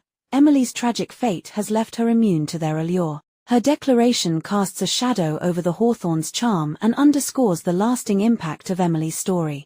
Avery can't shake the feeling that Thea's presence in the house will only add to the tensions and secrets she's navigating. Chapter 50. Avery finally connects with Max, but their conversation is unusually brief and devoid of Max's usual colorful commentary. Avery senses something is wrong and gets concerned. But without getting any answers, Max abruptly ends the call. Later, Xander enthusiastically addresses Thea's unexpected arrival, lowering his voice as he suggests she's up to something. Avery, equally suspicious of Zara's involvement, presses for details, but Xander sidesteps, cryptically referencing a tangled history of love, tragedy, and penance between himself and Thea. Avery is left pondering the deeper intricacies of Thea's role in the ongoing drama. To prepare Avery for potential confrontations, Xander leads her to one of his secret hideaways, a hidden room he calls his lair. Inside, he unveils a massive Rube Goldberg machine, proudly explaining his status as a world champion in creating elaborate mechanisms for simple tasks. He hands Avery a marble, inviting her to start the chain reaction, and watches as the machine springs to life. Avery tries to decipher its relevance to the situation with Thea and Zara, suspecting a metaphor or a lesson, but Xander cheekily denies any connection. Chapter 51.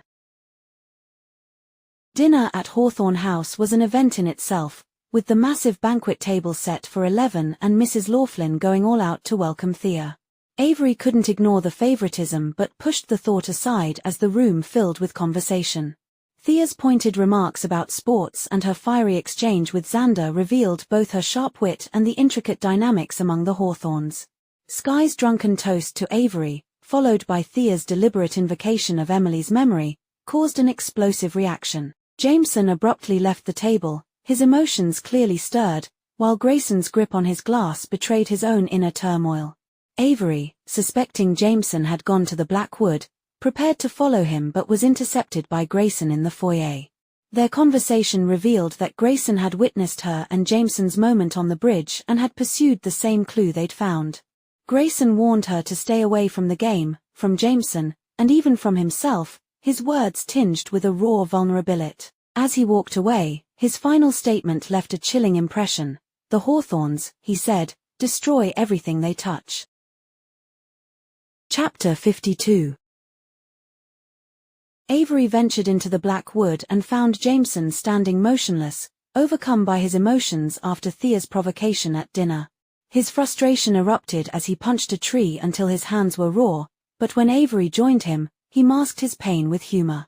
Together, they searched for the next clue tied to Tobias Hawthorne's middle names. Jameson speculated they were looking for carvings on trees and handed Avery glow-in-the-dark tape to mark the ones they had checked. Despite the tedious process and unspoken tension between them, they pressed on, determined to uncover the secret hidden in the forest. Their efforts paid off when Avery found a carving, Tobias Hawthorne II. Before they could process the significance of the name, gunfire shattered the quiet. Avery was struck by flying bark, and Jameson shielded her as a second shot echoed. Oren arrived with his weapon drawn. He chased the shooter, but the assailant had already fled. Checking her injuries, Oren confirmed Avery had escaped with minor wounds from the bark rather than bullets. The gravity of the attack settled in as Oren extracted a bullet from a nearby tree, hinting it might lead to their attacker. The realization was clear, someone was targeting her, and the game they were playing had just turned deadly. Chapter 53. Avery struggled to process the gravity of being shot at, her mind reeling as shock set in. Oren swiftly took charge, ensuring her and Jameson's safety by leading them to cover and calling in reinforcements. When the security team arrived, Oren directed them to investigate the scene and transported Avery and Jameson to Wayback Cottage instead of Hawthorne House, signaling his distrust of those within the estate. As Oren tended to her injuries, Avery's thoughts raced, questioning the loyalty of the Hawthorne family and staff, including the Laughlins, who lived at the cottage. Despite Mrs. Laughlin's maternal demeanor, Avery couldn't shake her suspicions about who might be behind the attack. At the cottage, Mrs. Laughlin treated Avery with surprising warmth, lacing her tea with whiskey to calm her nerves. Oren reassured Avery of the Laughlins' trustworthiness by drinking from her cup first, but doubts lingered. As Avery endured the pain of having the bark removed and her wound stitched, Mr. Laughlin arrived, muddy boots hinting at a possible connection to the woods. His tense acknowledgement of the security protocols and his mention of Rebecca, who was visiting the cottage at the time, raised new questions. Avery's sense of unease deepened, her mind churning as she realized how isolated and vulnerable she truly was. Chapter 54. Avery retreated to the bathroom to clean herself up, overwhelmed by the attack and struggling to compose herself. The reflection in the mirror, blood-streaked and dirt-smeared, only deepened her distress. After failed attempts to reach Max, she stood frozen, unable to move. Jameson entered the bathroom silently, his presence startling yet grounding her. He took over, gently washing the blood and dirt from her face and hands with a tenderness that disarmed her completely. For a moment, the chaos outside faded as she leaned into his touch, feeling an unspoken connection. Their closeness culminated in a heated kiss, an escape from fear and uncertainty. Yet, even as Avery allowed herself to be vulnerable, Jameson's words betrayed his focus: the puzzle, Toby, and the tree they had discovered in the woods. The moment unraveled as Jameson suggested that someone had shot at them to stop their investigation, not because of Avery's inheritance or the animosity it bred. His fixation on the mystery stung, leaving Avery questioning his priorities. She challenged him, pointing out the real dangers she faced, the very real possibility that someone wanted her dead or gone before the year was up. Jameson's response is shaped by the shadow of Emily, and his belief that everything was a game cut Avery deeply. For her, this wasn't a game, it was her life, and Jameson's inability to separate the puzzle from the personal left her feeling more isolated than ever. Chapter 55. After Jameson left, Avery grappled with her emotions, resolving not to let herself feel destroyed despite the whirlwind of events. She reaffirmed her strength in front of the mirror, refusing to be overwhelmed by fear or hurt. She tried to reach Max once more, failed again, then sent a dramatic text hoping for a response. Her attempt to gather herself was interrupted by Rebecca Laughlin, standing hesitantly in the doorway. Rebecca, pale and muddy from hiking boots and cargo pants, seemed rattled. As they talked, Rebecca revealed bits of Emily's domineering personality. She painted a picture of a sister who had captivated everyone around her, including Grayson and Jameson. Emily's love for games and her refusal to choose between the two brothers had left scars, turning their relationships into a cruel competition. Rebecca's words hinted at the complexities of Emily's relationships, particularly how she manipulated the boys for her amusement. Avery is unsettled, pressed for more details, and learned that Emily's death was attributed to her heart, information Grayson had shared with Rebecca. Though Avery wanted to focus on the present danger of the shooting, she found herself drawn deeper into Emily's shadow, trying to understand the woman who still loomed over the Hawthorne brothers.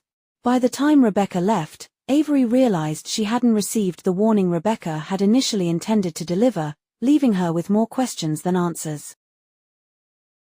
Chapter 56. Avery was finally cleared to return to Hawthorne House under heightened security. Orrin informed her that all the Hawthornes, as well as Thea and Constantine, had alibis for the shooting, though the possibility remained that someone could have hired an outside party. His team would investigate further, focusing on the staff.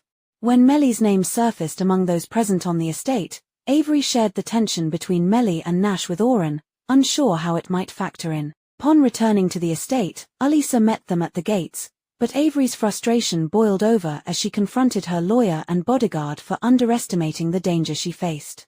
Alisa reluctantly admitted to an oversight. Avery's death could result in her inheritance and control of the foundation passing to others, particularly the Hawthorne grandsons. This revelation deepened the stakes, as it became clear the will stipulations could make Avery a target. Orrin revealed troubling information about the armory in Hawthorne House. Recently Jameson and Grayson had been in the armory looking at rifles. Though both had alibis, their actions raised questions. Meanwhile, Alisa promised to draw up documents ensuring Libby would inherit Avery's responsibilities in case of her death, though legal limitations complicated the plan. Orrin made it clear that Avery would not move without his protection going forward. The mention of the armory left Avery reeling, especially upon learning of Tobias Hawthorne's valuable rifle collection. Jameson's middle name, Winchester, added another layer of intrigue.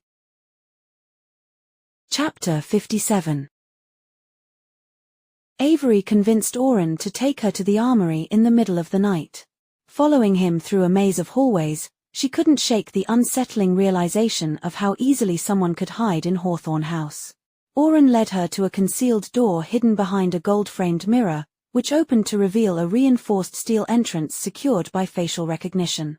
Inside, the armory was surprisingly elegant, more like a lavish study than a repository for weapons, complete with cherrywood cabinets, a marble-topped table, and a plush rug. Oren explained its dual purpose as a safe room and tornado shelter and promised to show her the other safe rooms later just in case. Focused on her search for clues, Avery inspected the collection of Winchester rifles, looking for a potential message left by Tobias Hawthorne. Oren helped her handle the weapons with meticulous care, reminding her of the late billionaire's formidable skill as a marksman. Finally, on the fourth rifle, Avery discovered 3 letters etched into the metal, O-N-E. Although they resembled initials, she interpreted them as a number, adding to the sequence she'd already begun unraveling. First 8 at the bridge and now 1. The pieces of the puzzle were slowly falling into place, but the mystery remained far from solved. Chapter 58. Back in her quarters, Avery grappled with feelings of isolation. Her attempts to contact Max remained unanswered, deepening her sense of loneliness. She got in the bathroom and confronted the visible evidence of the attempt on her life as she stared at her stitches.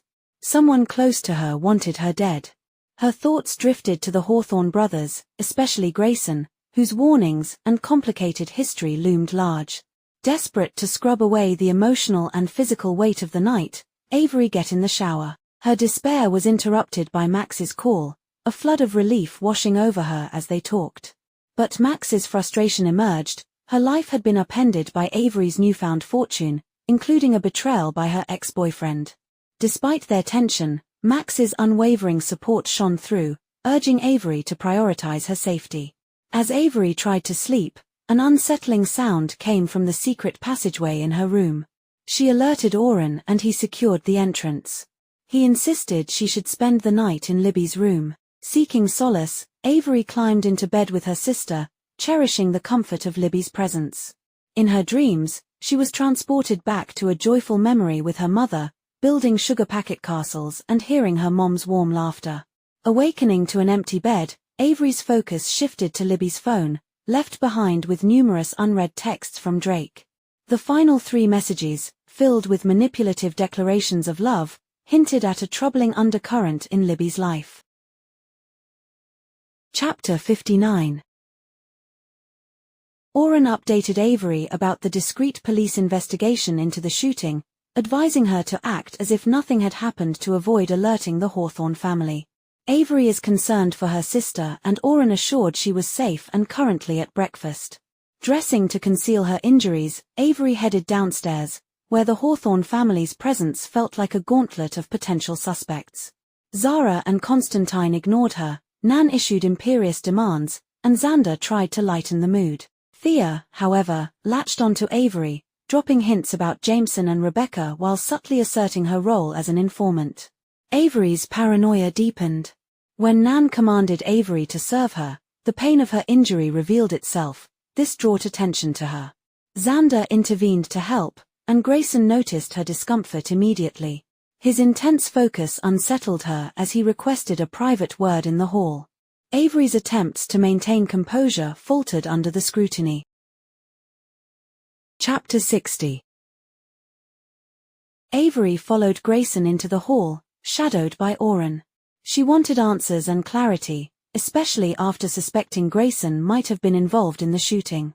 Grayson immediately noticed her injury and demanded to know what had happened.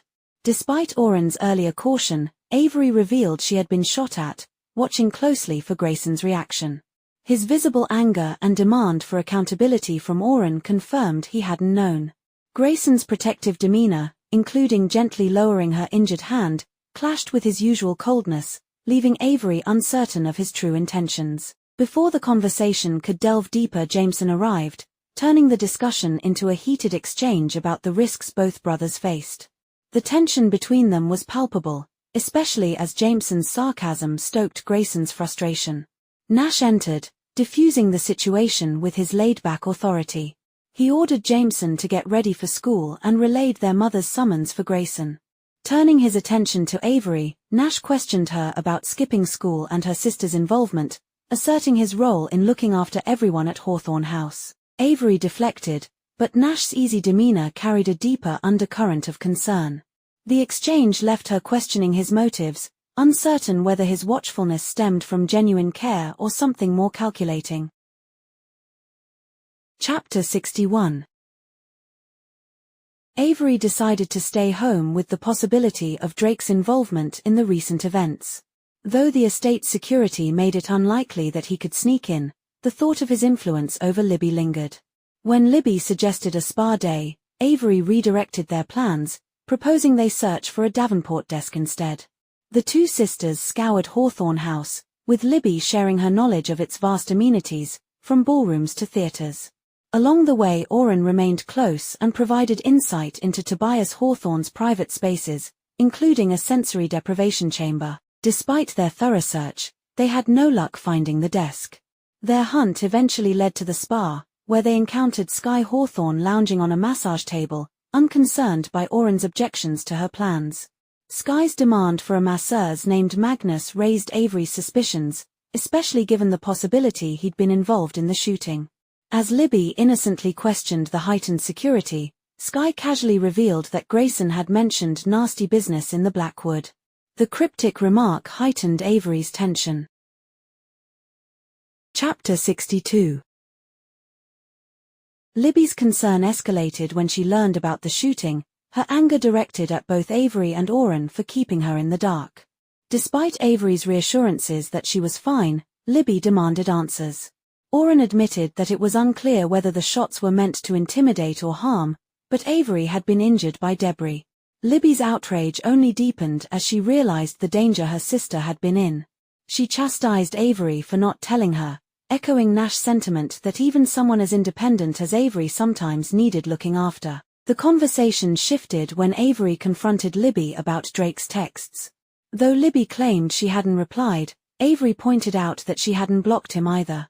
Tensions rised further when Libby revealed their father, Ricky Grams, had contacted her.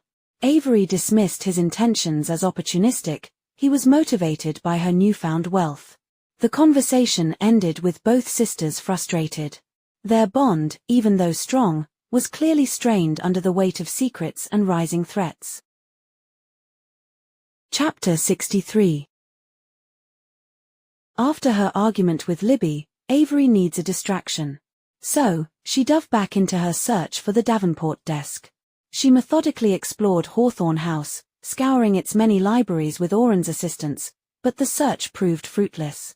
Frustrated and doubting her place in Tobias Hawthorne's game, she descended a spiral staircase, drawn by the sound of piano music. Entering a grand room filled with arches and massive windows, she discovered Nan at a self-playing piano. Their brief conversation revealed a shocking glimpse into Nan's past, including a tragic incident involving her husband.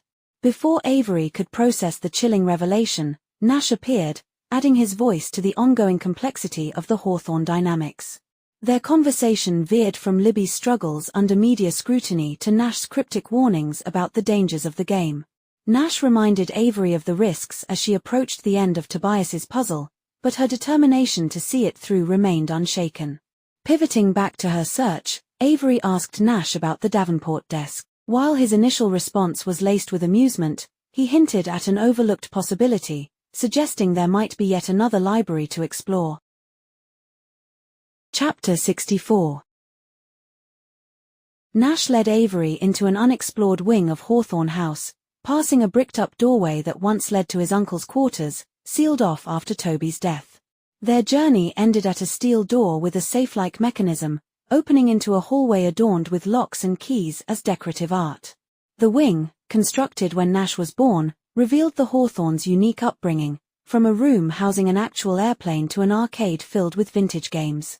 The space was a testament to Tobias Hawthorne's eccentricity and his attempts to compensate for Sky's inconsistent parenting. Avery couldn't resist the arcade's allure, playing a pinball machine that greeted her with the same personalized message she'd seen at the bowling alley. Nash's casual storytelling continued, revealing unsettling details about the brothers' upbringing and their mothers' pregnancies. The tour moved into a game room filled with an awe-inspiring collection of board games, evoking memories of Avery's own childhood. Despite the distractions, Avery refocused on her goal, the library. Nash gestured to the ceiling, where a fire pole and a slide hinted at the next step in her search. Chapter 65. Avery faced the challenge of accessing the library atop the slide and fire pole but found herself unable to climb due to her injury. Oren warned her against straining herself, prompting Nash to confront the news of the shooting. Even though concerned, Nash left to investigate this among the staff. Ignoring her pain, Avery opted for the slide to reach the library. The space was small and filled with children's books, but what caught her attention was a hidden breeze emanating from a crack between shelves. Investigating further, she discovered a secret passage leading to a staircase. At the bottom of the stairs, Avery found Grayson waiting beside a Davenport desk. The tension between them grew as they delved into Tobias Hawthorne's game, discussing the stakes and the clues tied to the brothers' middle names. Grayson's guarded emotions surfaced when Avery revealed her injury, hinting at his inner conflict and protectiveness. Together, they examined the desk. Avery discovered a hidden compartment containing a plastic keychain shaped like the number 1, another cryptic clue in the puzzle. Chapter 66. Avery spent a restless night in Libby's room, surrounded by unease and haunted by her thoughts. With Libby absent and Max unreachable, the house felt emptier than ever. The latest clue swirled in her mind, reinforcing the idea that Toby's tree in the Blackwood was just a starting point. Avery realized the format of the clues could vary, leaving her uncertain about the next step. Sleep finally overtook her near dawn, and she dreamed of her mother, who hinted at a mysterious secret about the day Avery was born. This memory lingered upon waking. Morning brought no reprieve as Alisa burst in with purpose, dragging Avery into preparations for a high-profile charity benefit that evening. Despite Avery's protests and lack of sleep, Alisa was undeterred. The day ahead included dress shopping, media training, and appearances, all designed to maintain Avery's public image.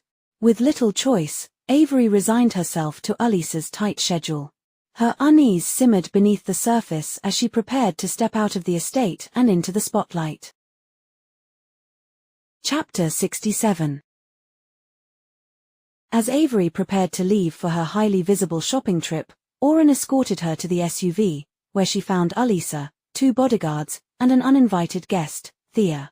With her usual sharpness, Thea declared herself indispensable for fashion outings and wasted no time probing Avery about Rebecca.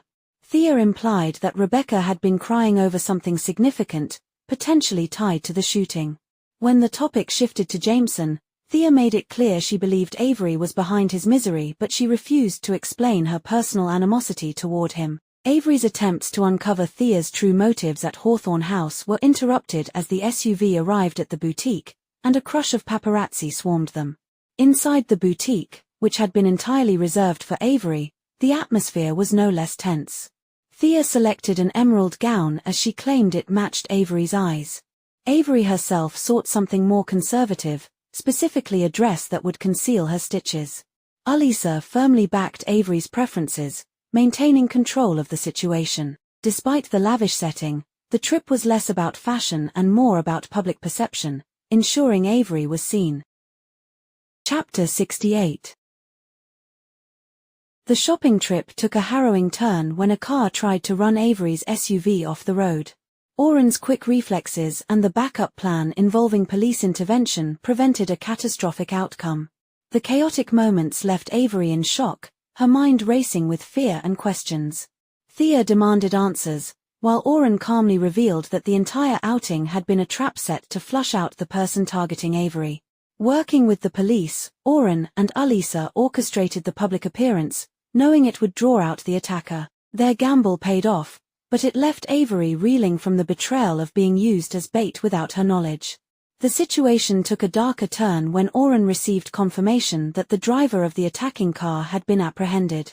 The assailant was none other than Drake, Libby's ex-boyfriend, and a rifle found in his trunk appeared to match the bullets from the earlier attack.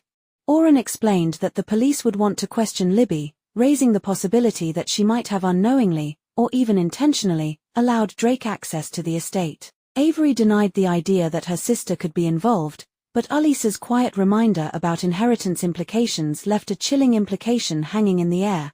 Could someone close to Avery have betrayed her? Chapter 69. The facts were clear but devastating. Drake had attempted to run Avery's car off the road, and evidence tied him to the shooting.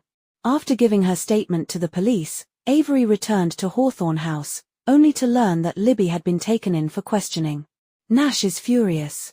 He confronts Alisa for not protecting Libby, accusing her of leaving Avery's sister vulnerable.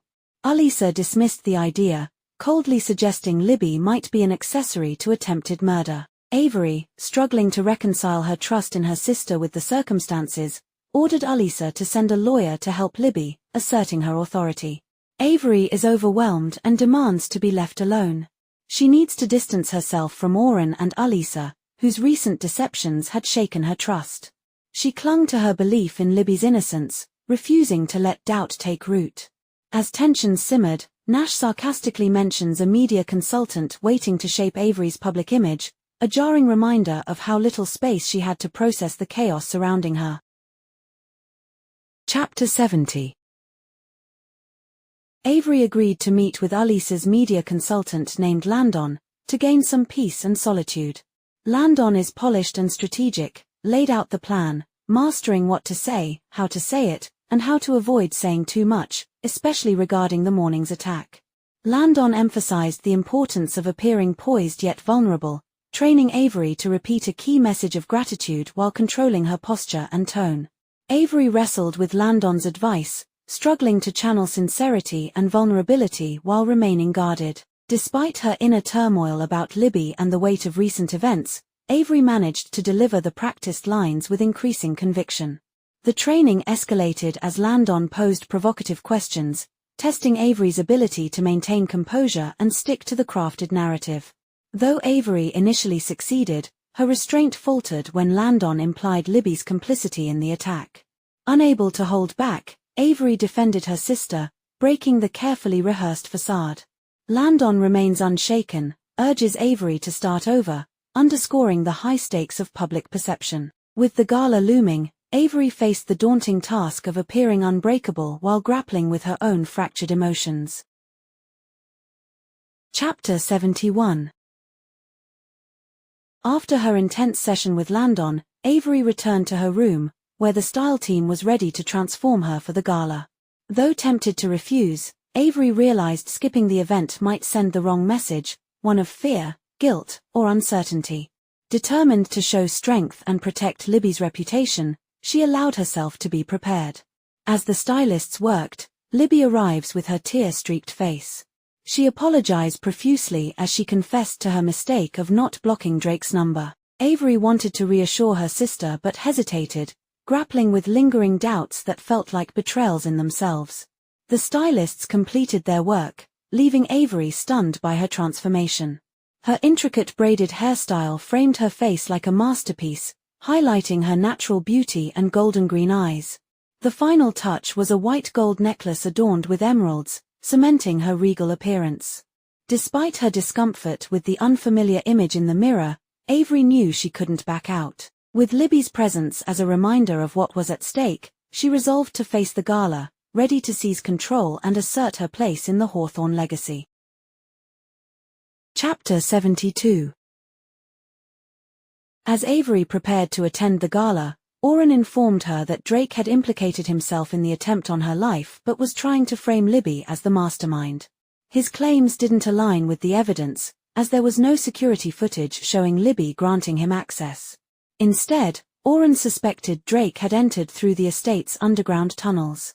While Oren was aware of two secured entrances, Avery realized there could be more hidden within the labyrinthine design of Hawthorne House. This revelation pointed to a collaborator, someone deeply familiar with the estate and willing to manipulate Drake to carry out their deadly agenda. The possibility that someone close to the Hawthorne legacy was behind the attack unsettled Avery. On the way to the gala in a bulletproof SUV, Avery reflected on the layers of danger surrounding her. Despite Drake's capture, she wasn't convinced the threat had passed. Alisa emphasized the importance of maintaining a friendly front with the Hawthorns to bolster Avery's public image. Meanwhile, Oren reassured her that they remained vigilant while keeping their suspicions hidden to maintain the upper hand. This time, Avery vowed to handle things differently, prepared to face not only the glamorous event but also the concealed threats lurking within it. Chapter 73. Avery faced a barrage of questions from reporters as she arrived at the gala, including invasive ones about her personal life and family. Thanks to Landon's coaching, she remained composed, delivering a carefully measured response about her gratitude to be alive and present. Inside the art museum, Avery descended a grand marble staircase, acutely aware of the stares she was attracting. At the base of the stairs, she locked eyes with Grayson, who froze upon seeing her. The spell was broken when he dropped his glass, shattering it on the floor. His reaction became clear when he choked out one word, Emily. Confused and shaken, Avery retreated to the bathroom, seeking refuge and answers. There, Thea appeared, smugly acknowledging her role in orchestrating Avery's appearance to resemble Emily's, down to the hairstyle, makeup, and green dress. When Thea sent Avery a photo of Emily in a strikingly similar look, Avery's shock turned to fury. Thea brushed off the confrontation, claiming it was what Emily would have wanted and adding that her intent wasn't to hurt Avery, but to unnerve the Hawthorns. Thea's indifference and cryptic remarks about the Hawthorne family's dysfunction left Avery reeling. Her anger boiled over when Thea suggested that the Hawthorns might still pose a danger to her, leaving Avery to question Thea's true motivations and her own precarious position within the family's tangled web of secrets. Chapter 74. Avery's discomfort reached its peak in the bathroom as she tried to undo the elaborate braid, desperate to shed the haunting resemblance to Emily. Alisa intervened, oblivious to the connection but urging Avery to return to the gala, reminding her that staying too long would attract attention. Avery relented, but only after extracting a promise from Alisa to protect Libby at any cost, demanding that her sister's safety be prioritized. Once out of the bathroom, Alisa led Avery to the Hawthorne Foundation's tables, seating her beside Grayson despite her attempt to avoid him. Grayson remained stoic, staring straight ahead. The tension between them was palpable. Avery tried to explain that her appearance wasn't intentional, but his tense acknowledgement only deepened her unease. During the dinner, Avery's sense of alienation intensified.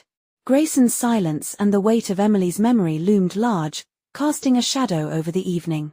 A stray movement knocked over Alisa's wineglass, staining the pristine tablecloth red, a stark reminder of Avery's growing realization. From the will's reading to this very moment, she understood with clarity, she didn't belong in this world of wealth, power, and complex, unspoken emotions. Sitting beside Grayson Hawthorne, surrounded by opulence and scrutiny, Avery felt like an outsider in a life she could never fully claim as her own. Chapter 75. Seeking refuge from the gala, Avery wandered into a dim, closed-off museum wing. Oren followed her at a distance as she stumbled upon an open, brightly lit room where Jameson stood studying a painting. The artwork, Cézanne's Four Brothers, was part of the Hawthorne collection. Its depiction of blurred, muscular figures seemed to echo the brothers themselves. Jameson acknowledged her discovery of the Davenport and the numbers it revealed, but his focus quickly turned to Avery's question. Did he see her as a person or merely a tool in the game? Jameson confessed his inability to focus on more than one thing at a time, revealing raw truths about himself and his past with Emily. He admitted breaking up with Emily the night she died, blaming himself for their final words. Despite Avery's resolve to distance herself, Jameson begged her to join him in the Black Wood, offering a plea laced with vulnerability. Their exchange was interrupted by Grayson, who appeared in the doorway. From his angle, Avery's braid was a painful echo of Emily. Jameson departed with one final invitation, leaving the tension between Avery and Grayson simmering in the empty room. Grayson's anguish palpable as he pressed her for details about her conversation with Jameson. When Avery shared Jameson's confession about ending things with Emily, Grayson's reaction was immediate and visceral. His body tensed, his eyes shut tight as he forced out a devastating question. Did Jameson tell you that I killed her? Chapter 76. After Grayson's departure, Avery lingered in the gallery, lost in thought, until Xander found her.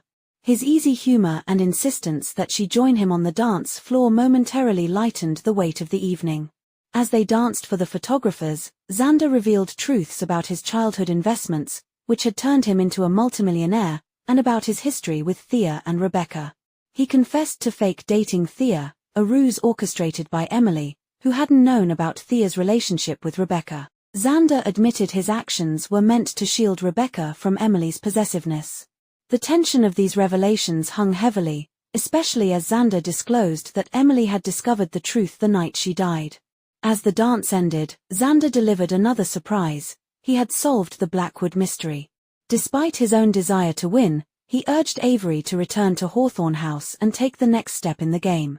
His selflessness, coupled with his belief that Jameson and Grayson needed the victory more, revealed a depth of character beneath his playful exterior. Avery, now aware of Xander's sacrifices, left the party with a new determination, and an unexpected directive to use a waiting helicopter to lead the way for the brothers. Chapter 77. Avery returned to Hawthorne House to find the promised helicopter waiting, with Oren checking it thoroughly before taking the pilot's seat. Inside, she discovered Jameson already on board, soon joined by Grayson, whose arrival added a palpable tension. The helicopter ride offered a breathtaking view of the Blackwood, where the dense trees thinned into a clearing that resembled the shape of a zero. Jameson and Avery realized the final clue tied back to the numbers they had uncovered, 8110. Excitement built as they landed, Avery's mind racing with possibilities for what the numbers could signify. Then, a realization struck her. They could represent a date, specifically October 18th, her birthday. Her revelation sparked a visceral reaction from Jameson, whose demeanor shifted abruptly. Grayson explained the cause of Jameson's anger. Emily had died on October 18th, exactly a year prior. The implication that Tobias Hawthorne had chosen Avery because of her birthday, seemingly as part of a cruel message, infuriated Jameson. He accused the late billionaire of orchestrating the game solely to reopen old wounds, disregarding Avery's significance entirely. Jameson stormed off, leaving Avery stunned and questioning her role in the twisted Hawthorne legacy. Chapter 78. Avery wrestled with disbelief. Refused to accept that Tobias Hawthorne had chosen her solely because of her birthday. Her mother's cryptic mention of a secret and Tobias's apology in the letter hinted at something deeper. As Avery grappled with these thoughts, Grayson's voice broke through her turmoil. He confessed that Emily's death and the game they were all caught in were tied to him. Grayson recounted how he, Jameson, and Emily had known each other since childhood, their bond deepening when Emily and her sister moved to town permanently. Emily's fearless and magnetic personality had drawn the brothers into her orbit, culminating in a dangerous rivalry fueled by her refusal to choose between them.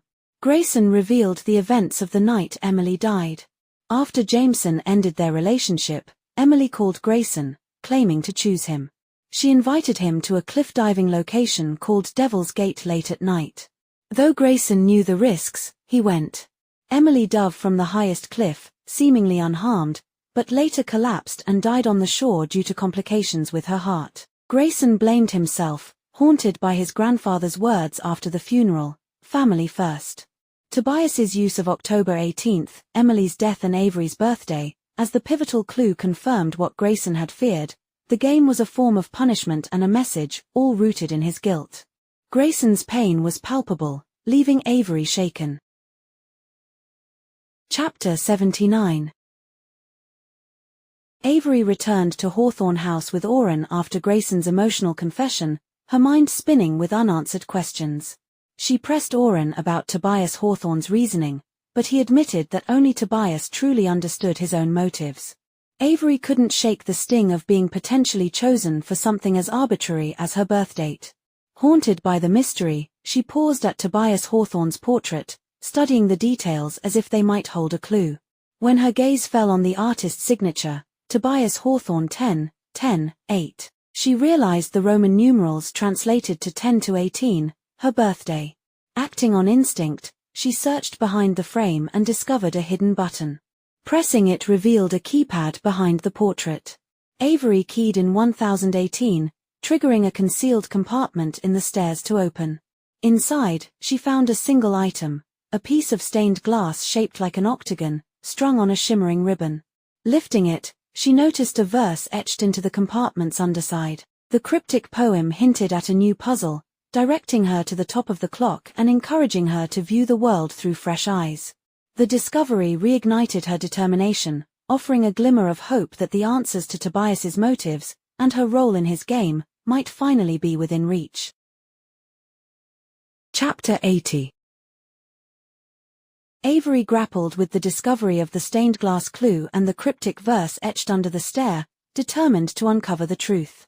The next morning, she sought out Jameson, hoping to reignite his interest in the puzzle. Instead, she found him disheartened, surrounded by discarded stained glass octagons identical to hers.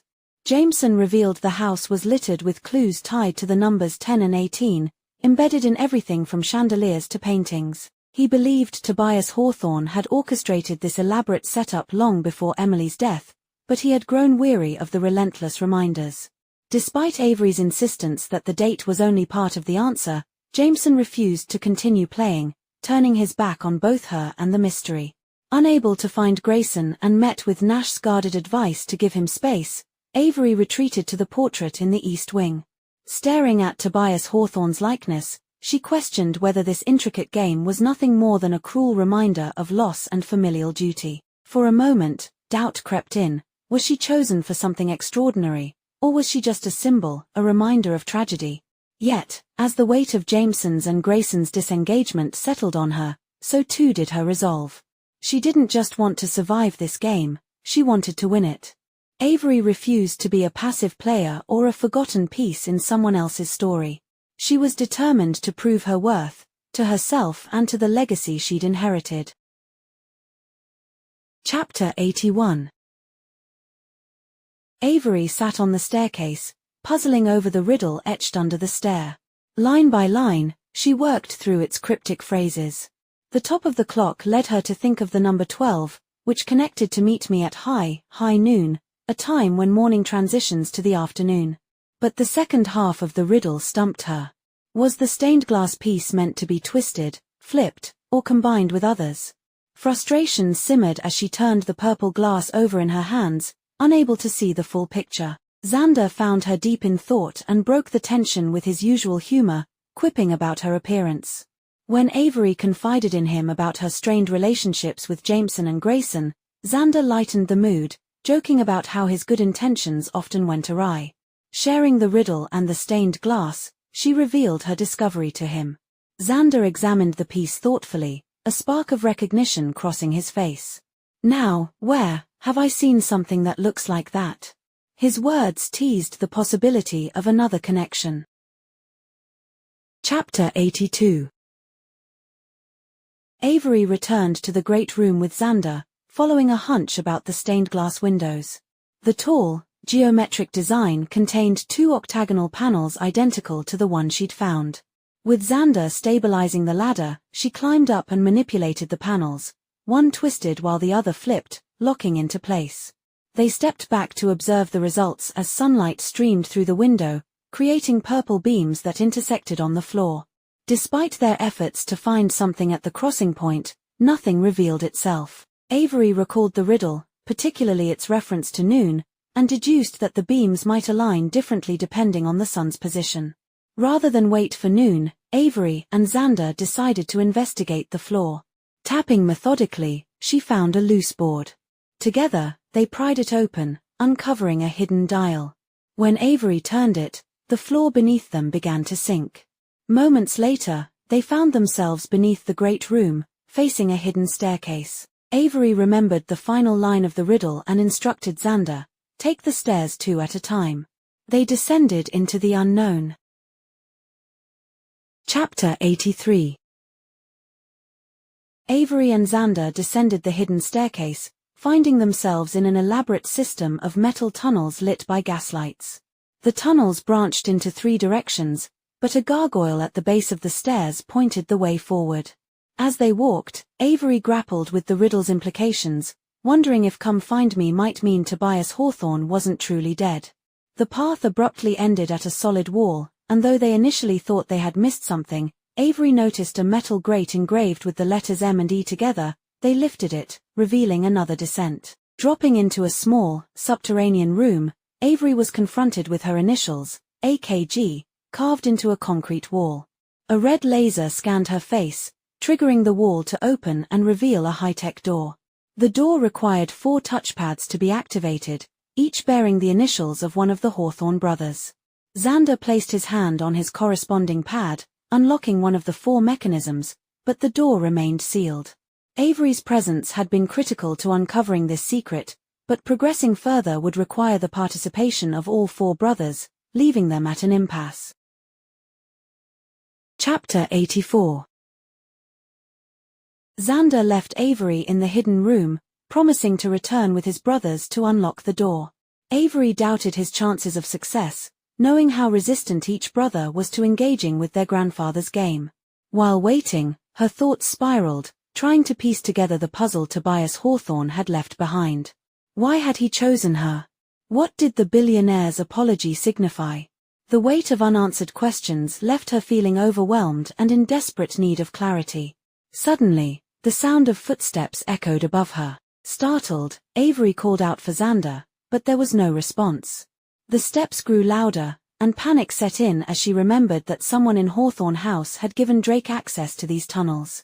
Pressing against the wall, she braced herself as a figure appeared, silhouetted against the light. To her shock, the person standing above her wasn't a threat but pale and backlit Rebecca blocking the only exit. Chapter 85. Rebecca's sudden appearance in the tunnels left Avery reeling. Rebecca's calm demeanor contrasted sharply with the suspicions swirling in Avery's mind. Confronted with the events of the night Drake attacked, Rebecca deflected at first, but eventually shared pieces of her tragic history with Emily.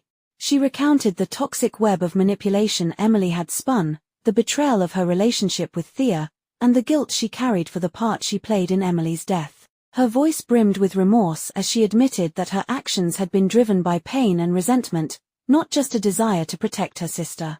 But Rebecca's apology carried a deeper weight. She revealed that she had encountered someone else in the tunnels the night of the shooting. Despite her initial silence, she now confessed seeing Drake, but he wasn't alone.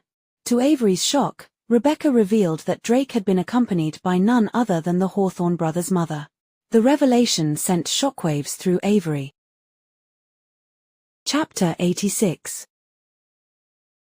Grayson, Rebecca, and Avery grapple with the dark revelations surrounding Sky Hawthorne's role in the shooting and Drake's actions.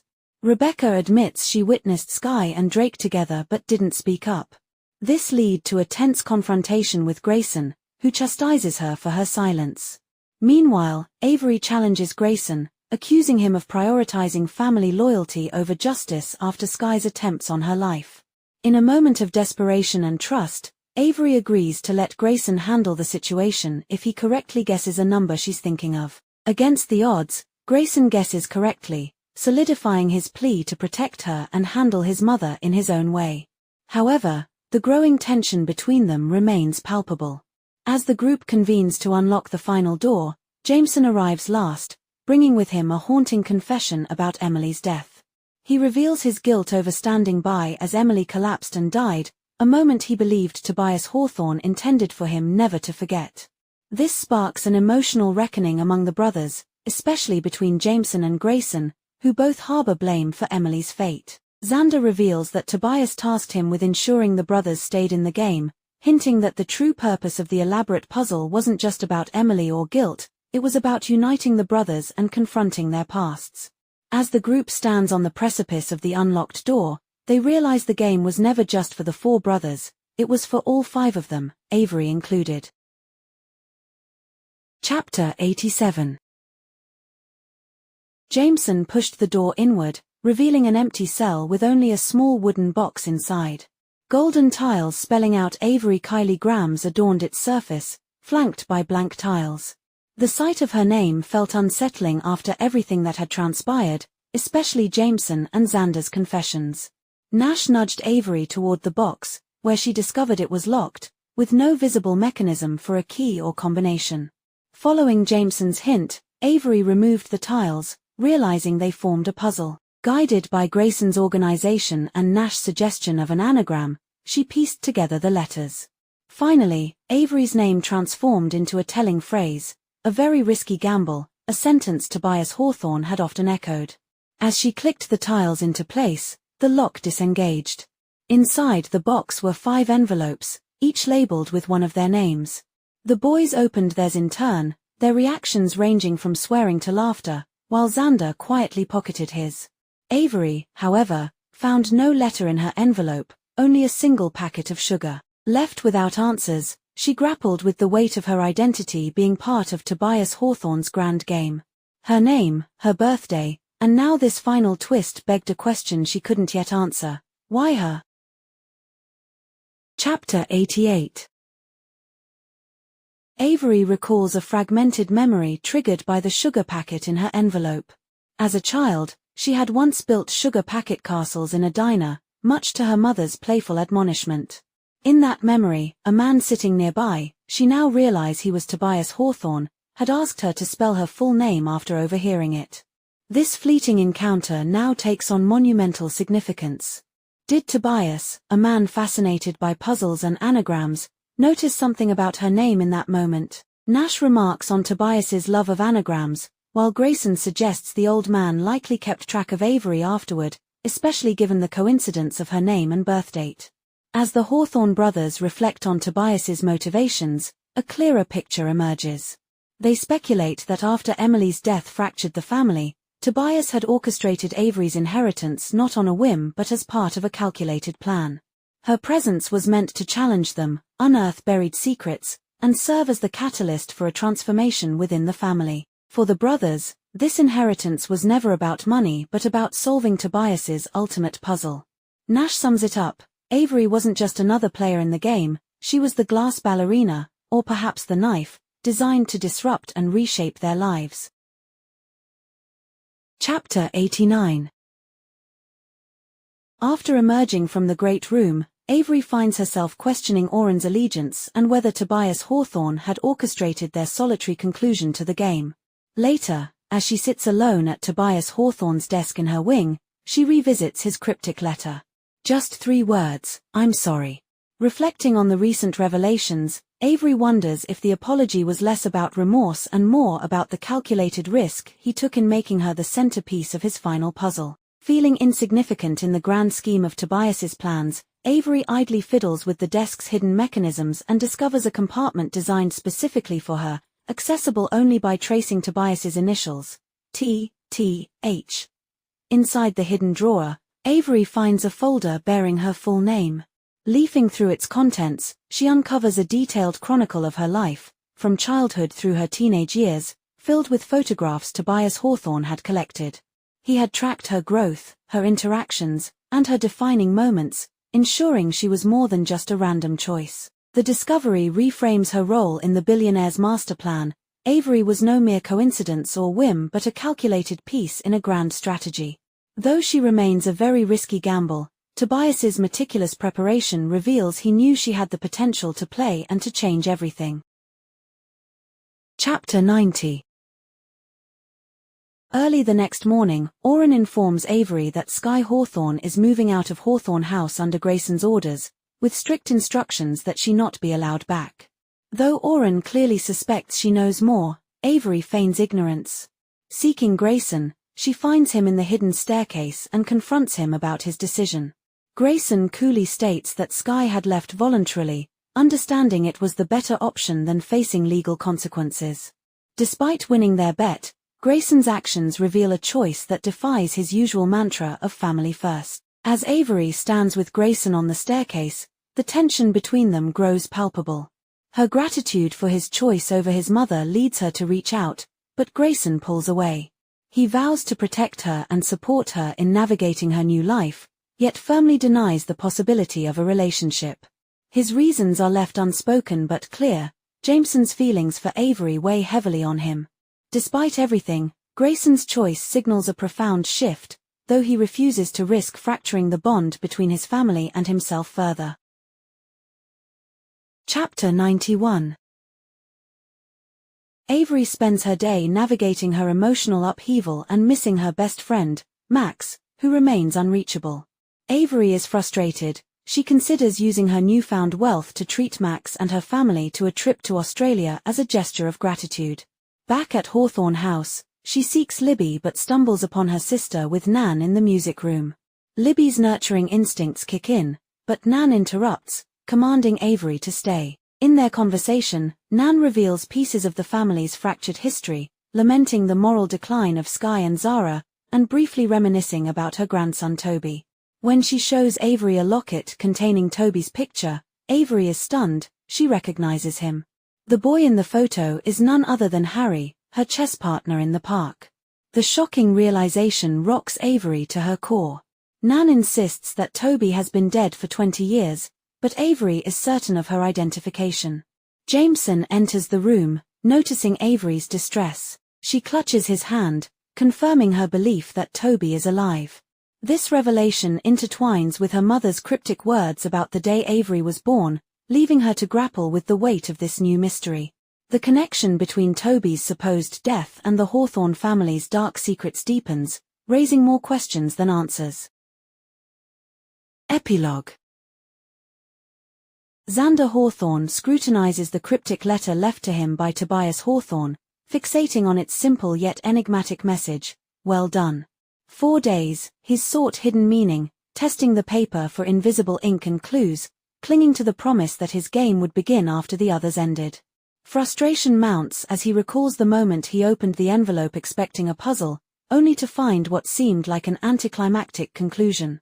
Determined not to let it go, Xander enlists Rebecca and Thea as witnesses, unsure whether he seeks support, validation, or distraction. At last, Xander resorts to submerging the letter in water, his final hope for uncovering a hidden message. As the ink reacts, a revelation emerges, reshaping everything he thought he knew. Beside Tobias Hawthorne's signature, 2 distinct markings appear, 2 on the right and Find on the left. The implication is staggering. Presumed dead Tobias Hawthorne II might still be out there. The old man's game wasn't over, and Xander now holds the key to a new mystery, one that promises to be as perilous and intricate as the last. Thanks for watching. If you enjoyed this book summary, don't forget to hit the like button and subscribe for more summaries. Do you have any thoughts or questions?